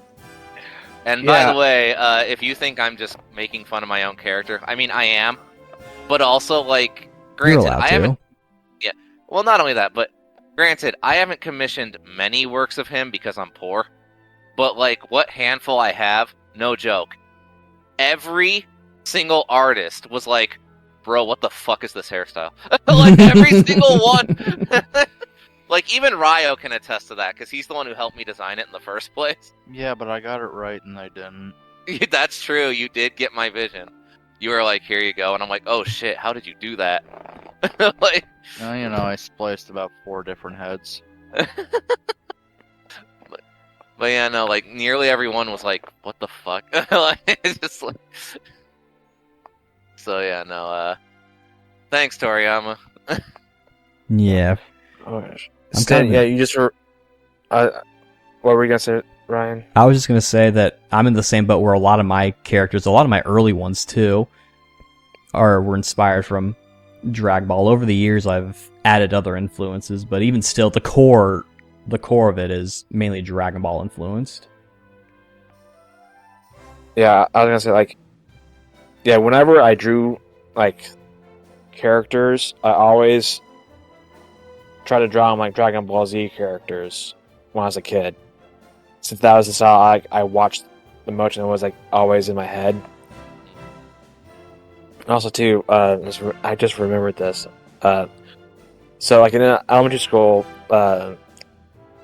like my classroom for second grade was on the second floor, and right next to our room was a big window, looking outside, of course. And gosh, I remember when I was a kid, when we had, we're standing in lines for whatever. I'd always look outside the window and just imagine, Gogeta and Vegito like fighting each other. Because I remember, like at that point, my brother got the Super Saiyan figures for both those characters, and so like I knew they existed, even though like they hadn't appeared yet in the show. But like, gosh, yeah, dude, I remember like that. Yeah, Dragon Ball Z characters like were the ones I had daydreams the most about when I was a kid, and yeah, I remembering all that. Oh gosh, good memories. Even though it's just daydreaming. For sure. Yeah,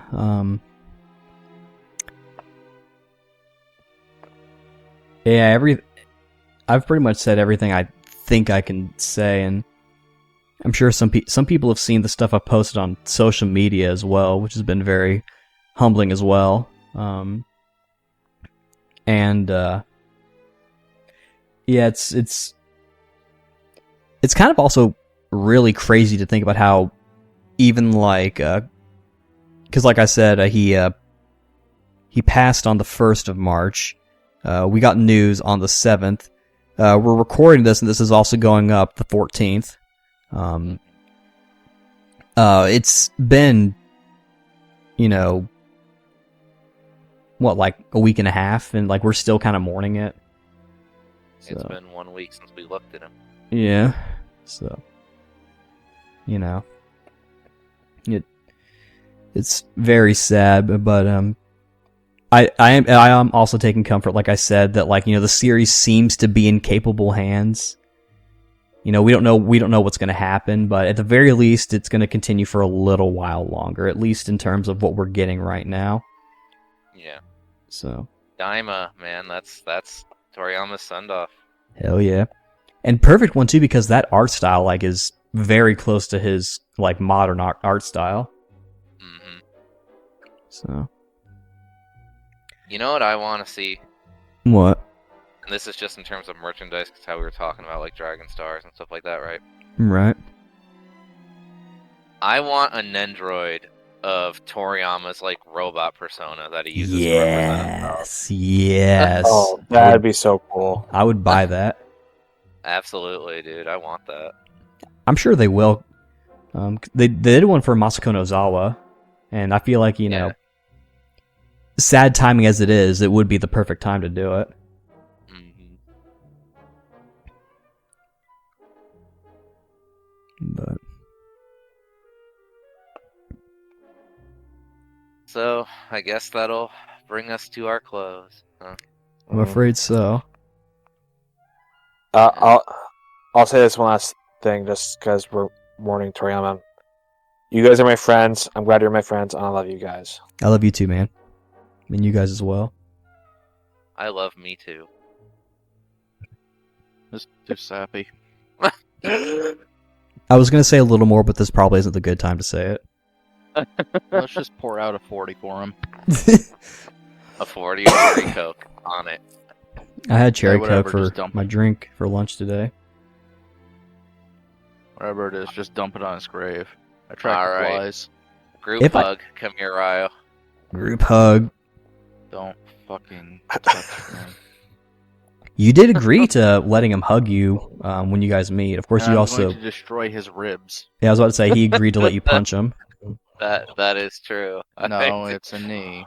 Yeah, knee. specifically, that was the specific term he laid down, a knee to the chest. That Damn. was what he wanted. I'm gonna do it upright. Oh, God. I'm gonna die on Ryan's couch. It's gonna suck. He might. Yeah. Uh, Thank you, Toriyama. yeah, Yes. thank you. Thank Thank you, you. Based Toriyama. For sure. I'm offended that GT happened, but you did your best. Sure. And if you Oh, listen I to know us, he didn't want GT. he helped. Yeah, I mean, he helped a little bit with the designs. Yeah, but he didn't want it. Sure. Let me cling to this. I'm trying to give him some props. But thank you all for listening to us as well. If you made it this far, and if you're mourning as well, I'm sorry. But at least you can take comfort that we're all in this together, and he's resting in peace now. If there is a public gravesite, I definitely want to visit him if I ever get the chance to go to Japan, pay my respects. Oh yeah, if they do like a public gravesite, yeah, I definitely that would be like one of the main objectives of going to Japan is to go see his gravesite and just pay my respects to him. Yeah. Because he was a private person, I suspect he may not, but if he does have one, for sure. But we will see. Yeah, I'm sure they'll do some type of memorial for him somewhere. They Yeah. should at least give him a statue. Like, really. Yeah. Yeah, especially with how it's basically like the whole world mourning him. Yeah. And, this quote's been being passed around a lot on socials as well. The quote they should probably put on, if they do give him some memorial site, whether it's a statue or whatever, the quote they should definitely put on it is, be sure to tackle life with the same energy as Goku. Absolutely. Alternatively, I don't want to work today. Yeah. Absolutely. Live your life like a Kamehameha. Yeah. You've been waiting the entire sit down to say that, haven't you? Maybe a little bit. Thought I think so. the actual translation is just let loose like a Kamehameha, but Gross. same principle. That's probably my... Yeah, I think that's my favorite of the Kai songs, besides Junjo, which played during the Majin Vegeta Goku thing. But yeah, so I guess that'll bring us to a close then. So thank you all for listening to us. Apologies if this special episode brings you guys down, but we wanted to get together and pay our respects to Toriyama, for everything that he gave us indirectly, even though he didn't know who we were. But The guy who brought us all together. oh yeah.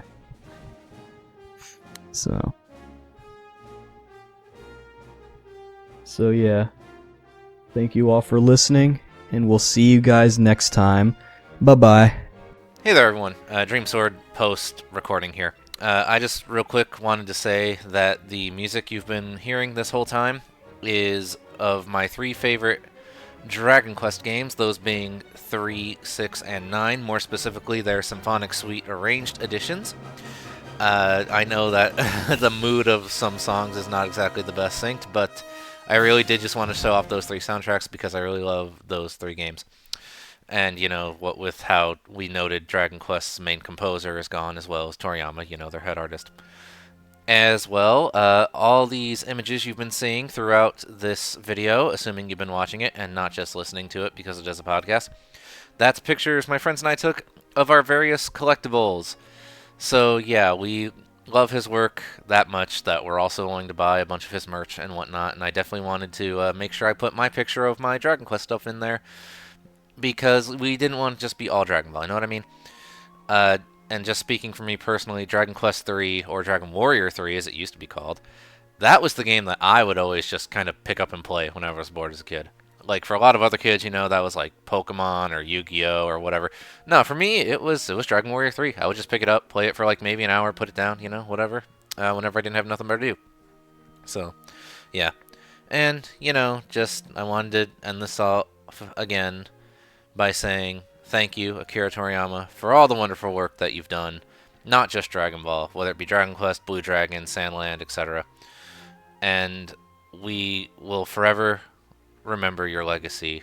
And I hope you can, if you are out there, I hope you can at least even feel a fraction of the influence you had on the world as a whole. For anyone else out there, if you're struggling with news of someone passing or you're going through something, you're not alone. Reach out to your loved ones, your friends. Just have a talk with them. It doesn't have to be anything, like deep, or you don't have to literally cry on their shoulder. Now, granted, if that will help, by all means. But if you don't want to feel like you want to be too heavy on someone, just say hi, catch up with them, crack some jokes. Little things like that really can enhance both your day and theirs. So, with that all the way, enjoy the rest of the music, and we'll see you with whatever we do next. Take care.